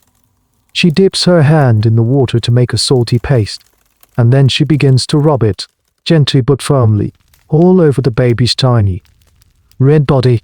She massages it into the folds of his neck, under his arms, between his tiny fingers and toes. The baby, who had quieted down to a few grumbling whimpers, now erupts into a fresh series of furious, indignant wails. The salt stings his delicate skin, and the sensation must be shocking. This practice, known as salting the infant, was incredibly common and is described in medical and religious texts for centuries, even finding a mention in the Bible. The reasons behind it were threefold. First, it was believed to be a method of cleansing and purification, the salt drying out any residual impurities from the womb. Second, and more importantly, it was thought to toughen the baby's skin, making it firmer, denser, and less susceptible to rashes, sores, and the entry of bad humors. They were, in a very literal sense, trying to season and cure the child, like a piece of meat being prepared for preservation. Finally, the salt had a powerful symbolic and religious significance, representing purity, incorporatedly, and warding against evil. After the salting, the baby is finally lowered into the warm water, and the salt is carefully rinsed away. Your mother uses a soft piece of linen to gently wash away the last of the blood and the waxy vernix. Some midwives, it's worth noting, believe the vernix should not be washed off immediately, arguing that it was a protective, God-given lotion for the skin. This was another of the many small points of fierce debate in the world of traditional birthing, a classic case of what historians call the clash of folk wisdoms. Your midwife is as a wash it all off school of thought. Once cleaned and gently patted dry with a warm cloth, the baby is brought to you, but he is not put to your breast. Not yet. There is one more welcoming ritual to perform. The midwife takes a tiny dab of honey on her little finger and gently rubs it onto the baby's gums and tongue. This is his first taste of the world. The sweetness is meant to be a symbolic welcome, a wish for a sweet life, but it also has a practical purpose. The thick honey helps to clear out any remaining mucus from his mouth and throat, and the taste itself encourages him to swallow and suckle. Some midwives might use a drop of wine, butter, or even chewed up bread for the same purpose, a first communion with the food of the living. You watch this all from your bed, a weak but fascinated observer. These rituals are deeply familiar to you. You have seen them performed at the births of your nieces and cousins, but seeing them performed on your own child is a profoundly different experience. Every action is freighted with meaning, with hope, with a desperate desire to do the right thing, to give this fragile new life the very best start possible according to the wisdom of your time. The midwife then performs a final, quick inspection. She runs her fingers over the baby's skull, feeling for the soft spots. The fontanella is checking the shape of the head. She unfolds each tiny, clenched fist, counting the fingers. She stretches out his legs, counting the toes. She is looking for any imperfections, any signs that the child is ill-formed or a changeling. A fairy child swapped for a human one at birth, finding everything in its proper place. She gives a satisfied grunt. The welcome is complete. He has been salted, sweetened, and approved. He is now, officially, a member of the human world. Now that the baby is clean, salted, sweetened, and officially welcomed, the final stage of his preparation for life outside the womb begins. It is time for swaddling. This is not the soft, loose wrapping in a muslin blanket that we see today. This is a far more rigorous and confining process. A kind of infant mummification that is both shocking to our modern sensibilities and was considered absolutely essential for the child's well-being. Your mother takes a long, narrow strip of linen or wool cloth, several feet in length. She lays the baby on a flat surface and begins the intricate process of binding him. First, she straightens his tiny, kicking legs. The common belief was that a baby's bones and cartilage were so often pliable, like warm wax. If left unbound, his legs would grow crooked and bowed, and he would be a cripple for life. So his legs are held together, perfectly straight. Then she moves to his arms. His arms are placed straight down at his sides, pinned against his torso. He is not allowed the freedom to flail or bring his hands to his mouth. This was also considered crucial. It was thought that an infant, lacking reason, could easily scratch its own eyes out, or that its uncontrolled movements were a sign of inner chaos that needed to be contained. The binding was a way of imposing order on the wild, untamed nature of an infant. With his limbs held in this rigid, straight position, your mother begins to wrap the long band of cloth around him. She starts at the shoulders and works her way down, wrapping him tightly and methodically, like a weaver working a shuttle. Round and round she goes, each layer overlapping the last, until the baby is encased in a tight, stiff cocoon of fabric. By the time she is finished, he is a compact, immobile bundle. He can no longer kick his legs, bend his arms, or even wiggle his torso. Only his head is left free. He looks less like a baby and more like a small, cloth-wrapped parcel. This practice of swaddling was nearly universal, from the richest lord's child to the poorest peasants. The reasons for it were a mix of the practical and the philosophical. On a practical level, a swaddled baby was easier to handle, less likely to startle itself awake, and, some believed, stayed warmer. You could carry a swaddled infant under your arm, like a loaf of bread, or hang his cradle from a rafter, knowing he couldn't fall out. But the deeper reasons were more complex. Many believed that the sudden freedom of the world outside the womb was terrifying and overwhelming for a newborn. The tight, confining pressure of the swaddling bands was meant to replicate the comforting, secure feeling of being held tightly in the womb, easing the trauma of birth. There was also a spiritual dimension. Some people believed that a baby's soul was not yet firmly attached to its body. The tight bindings helped to contain the soul, preventing it from wandering off or being snatched by a malevolent spirit. Historians and child development experts, of course, have a lot to say about this. The debate over swaddling is an ancient one.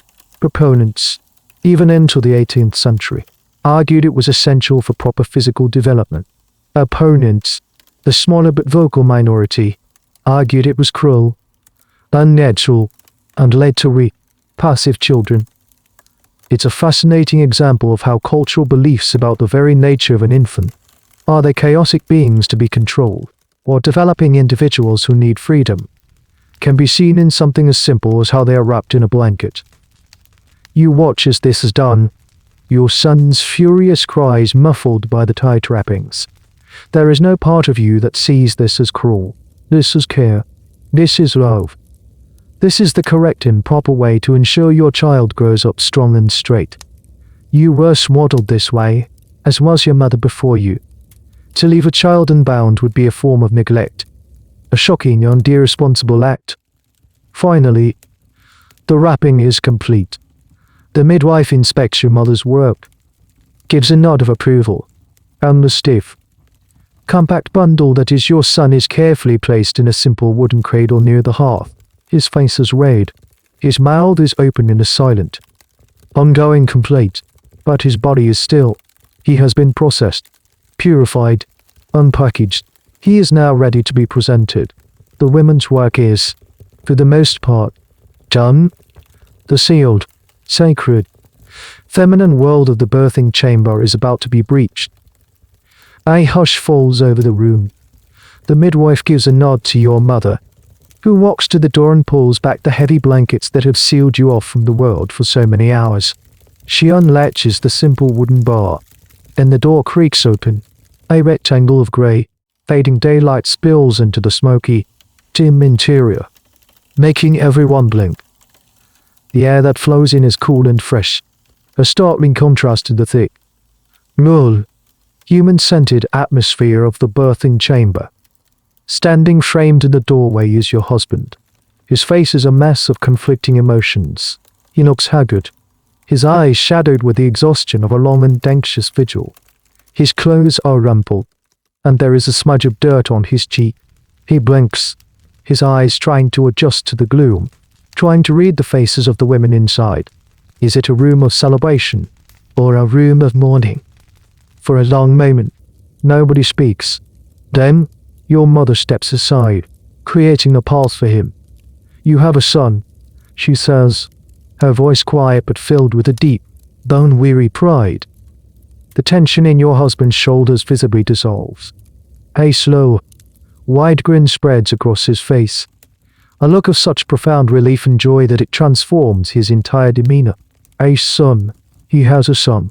He takes a hesitant step into the room, a stranger in what has been, for hours, an exclusively female domain.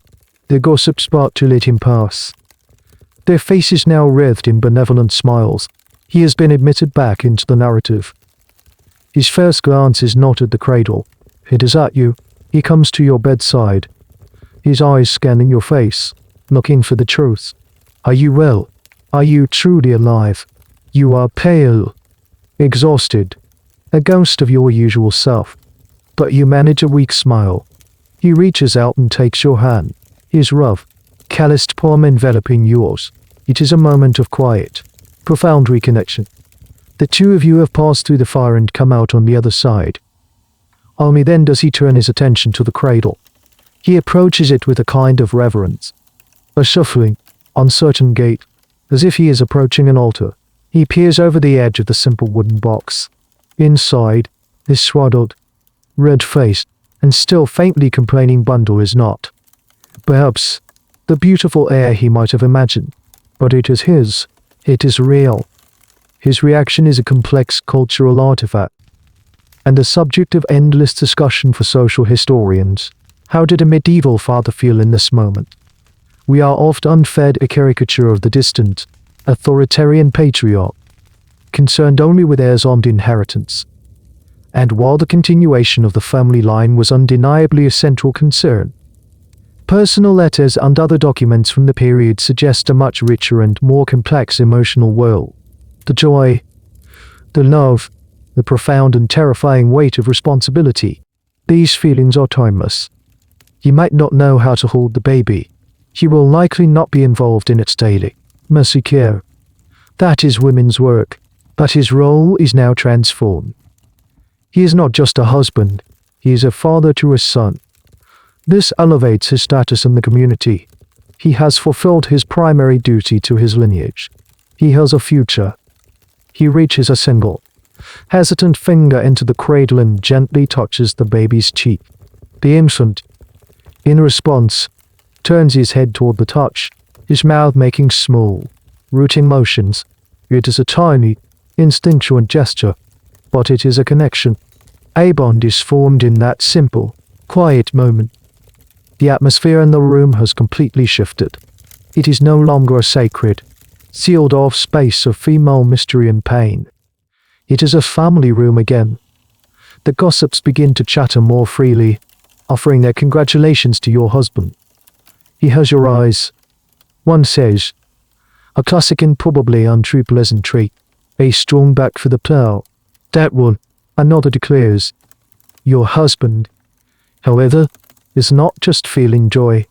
He is also feeling fear. He has seen enough of life to know how fragile this victory is.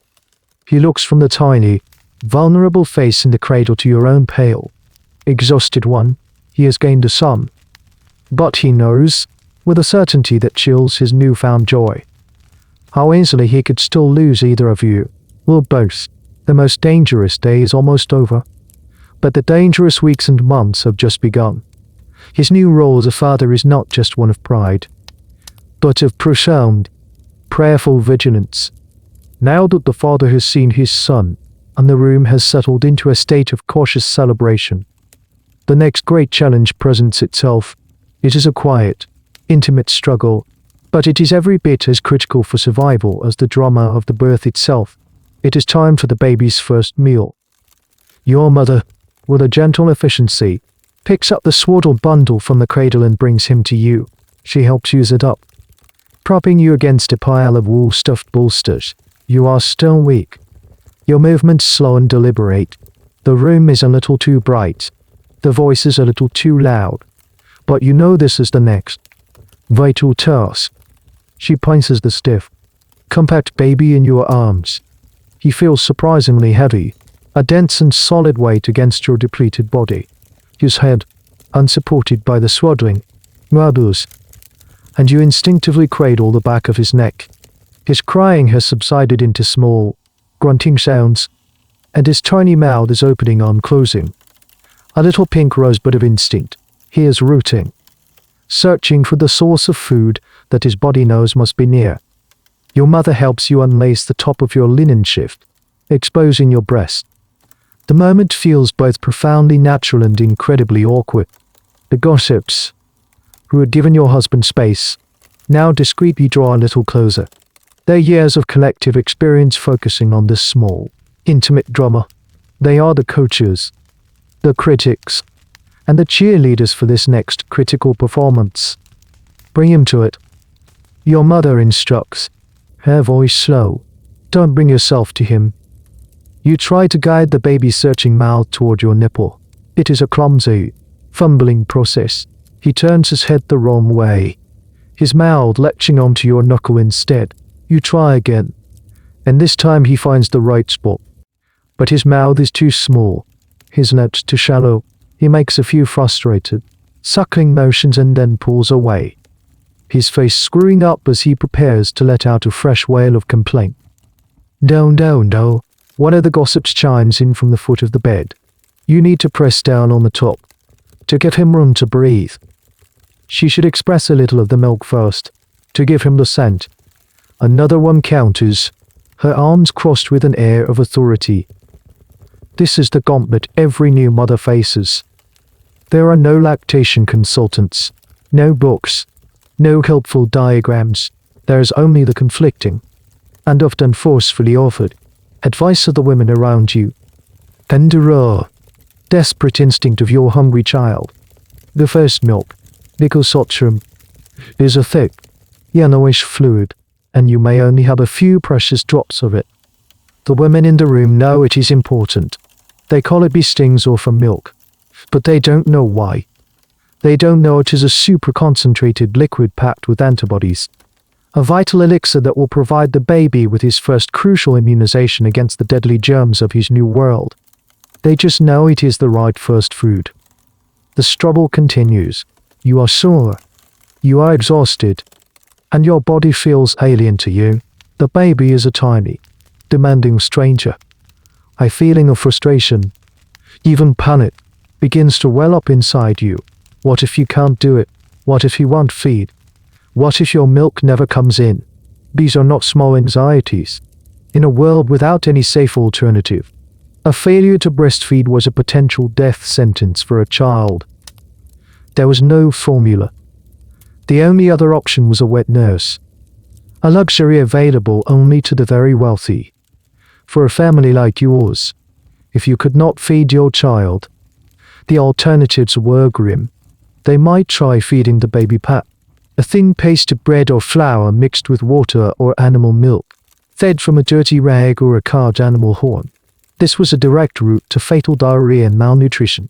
Animal milk itself was often contaminated, and without refrigeration, it spoiled quickly. The historical evidence is tragically clear. For an infant in this era, mother's milk was the line between life and death. The academic debate here is fascinating. Some historians argue that the difficulty of breastfeeding and the high rates of infant mortality led to a kind of emotional distance between mothers and infants, a protective mechanism against the almost inevitable grief of loss. Others argue the opposite, that the very precariances of infant life made the bond even more intense. the successful act of feeding a source of profound relief and connection.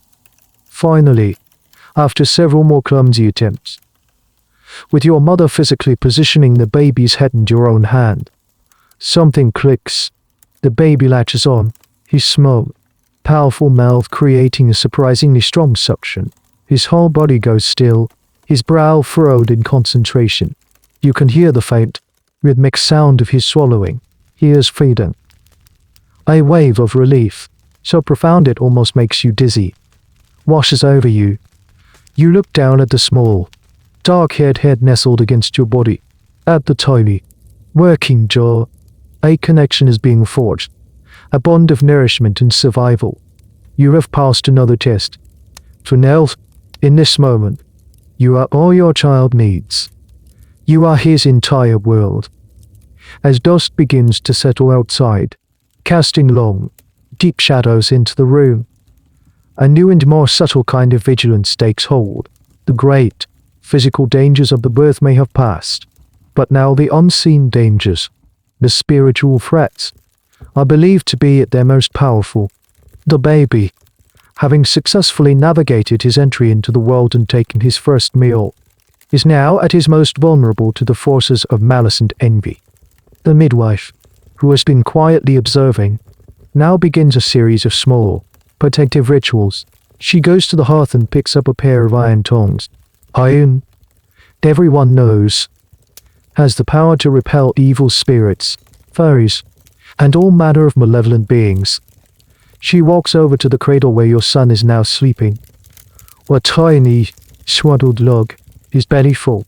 She makes the sign of the cross over him with the tongs, the dark, heavy metal symbolic shield. Then, she lays the tongs on the floor beside the cradle, a silent, unmoving guard against the things that lurk in the shadows. This is the fear of the evil eye. It is a belief found in almost every culture around the world, an ancient and deeply ingrained anxiety. The core idea is that a person's envy, jealousy, or even excessive admiration can project a kind of harmful energy through their gaze, bringing sickness, misfortune, or even death to the object of their attention. And who is more likely to be the target of such a gaze? Envious or admiring, than a perfect, newborn son. The gossips, who are now preparing to leave, participate in this protective ritual. As they come to your bedside to say their goodbyes, they are careful with their compliments. They will not say, "Oh, what a beautiful baby." Such a direct and effusive compliment is seen as incredibly dangerous, a direct invitation to the evil eye. Instead, they will offer a kind of ritualistic insult. "What a funny-looking little thing," one might say with a wink. Another might look at him and say, "Bless his ugly little face." It sounds strange and cruel, but it is an act of profound care. By verbally diminishing the child's beauty and perfection, they are attempting to deflect the attention of any jealous spirits. It's a form of spiritual camouflage. Your mother adds another layer of protection. She takes a small piece of red ribbon, red, the color of blood and life, a powerful protective color, and carefully ties it around the baby's tiny, swaddled wrist.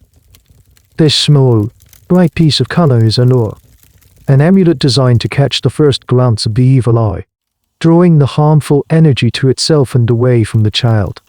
In other regions, a small blue bead, a piece of coral, or a clove of garlic might be used for the same purpose. These weren't just quaint folk customs, they were the medieval equivalent of a state-of-the-art security system. Historians who study these folk beliefs are often struck by how practical they were as social and psychological tools. The fear of the evil eye wasn't just about spirits. It was a way of managing social tensions in small, close-knit communities where envy and resentment could fester.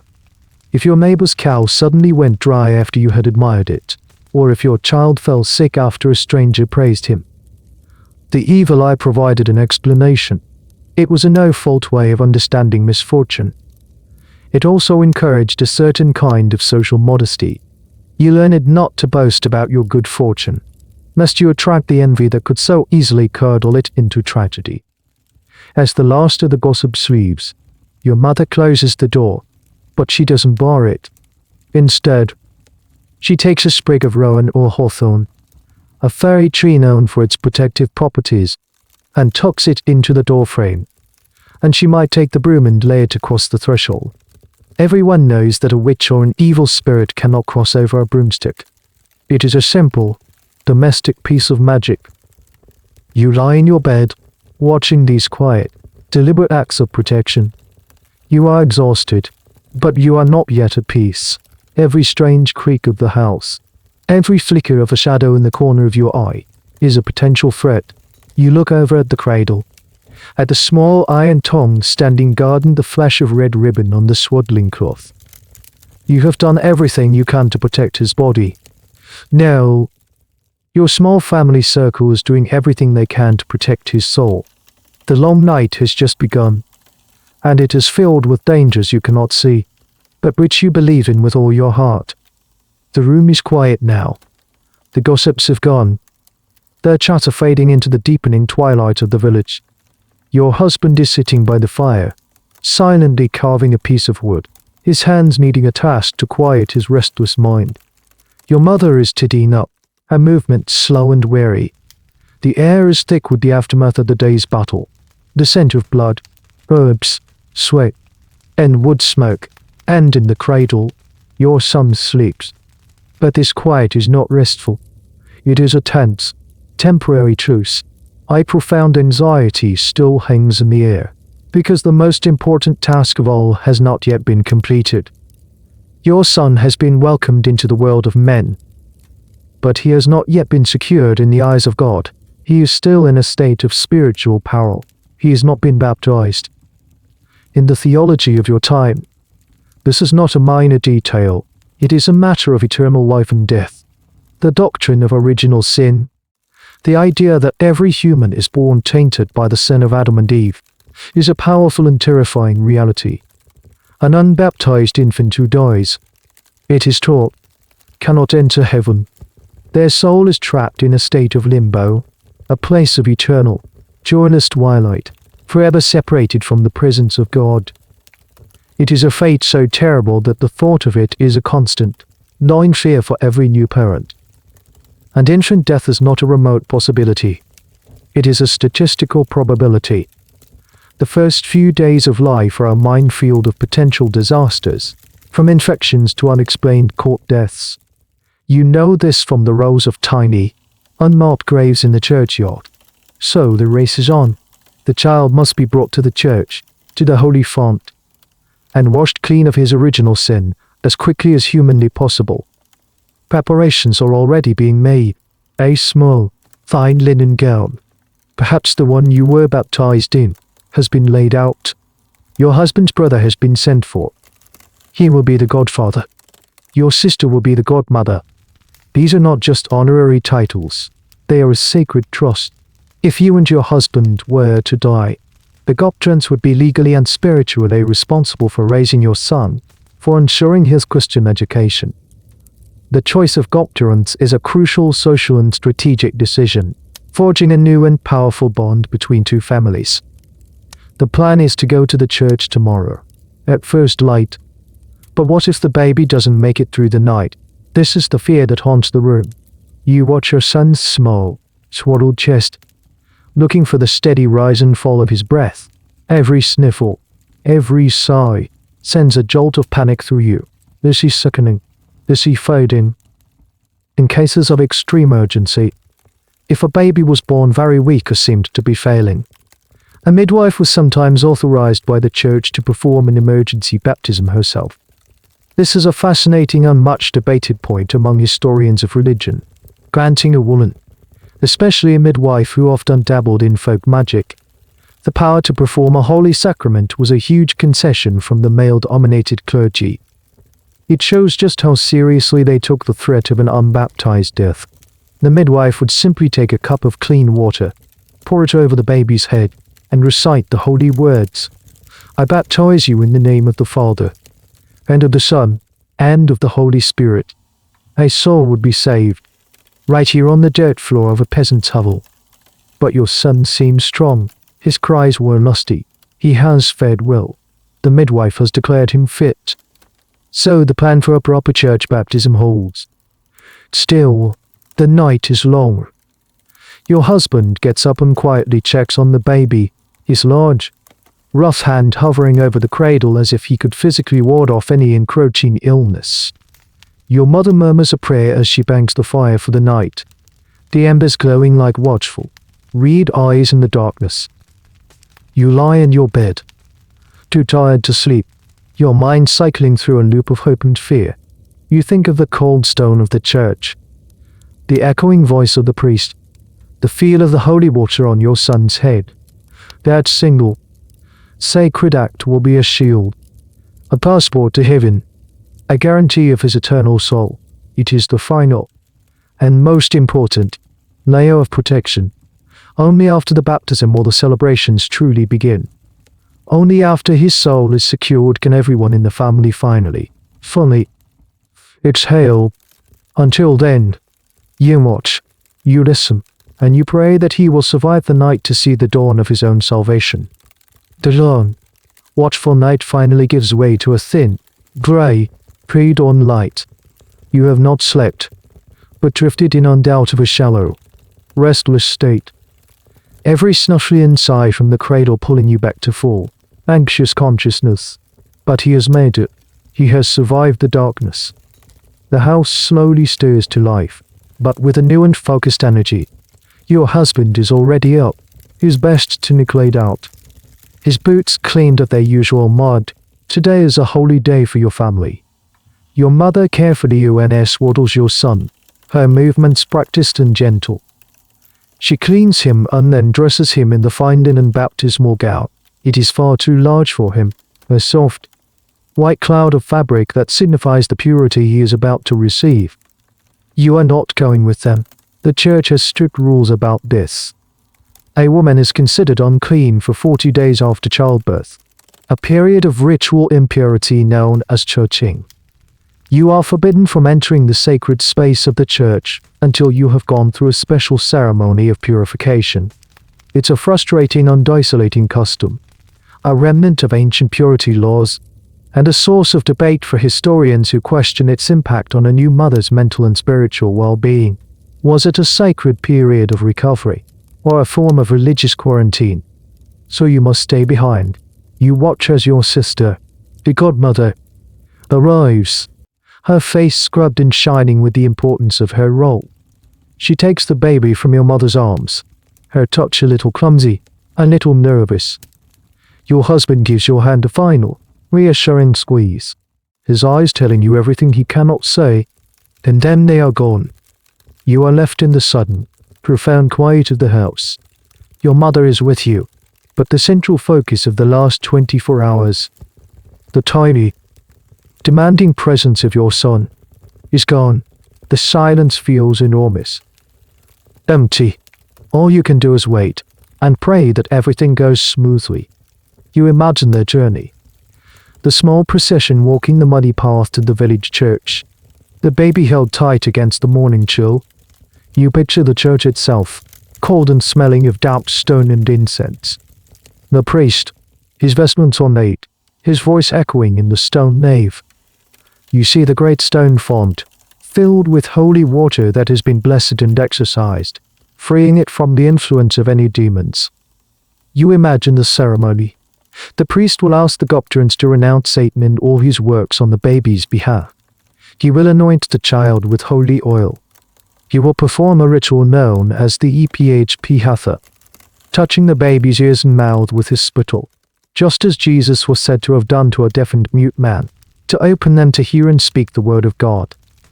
And then, the central moment, he will pour the water over your son's head 3 times, for the Father, the Son, and the Holy Spirit.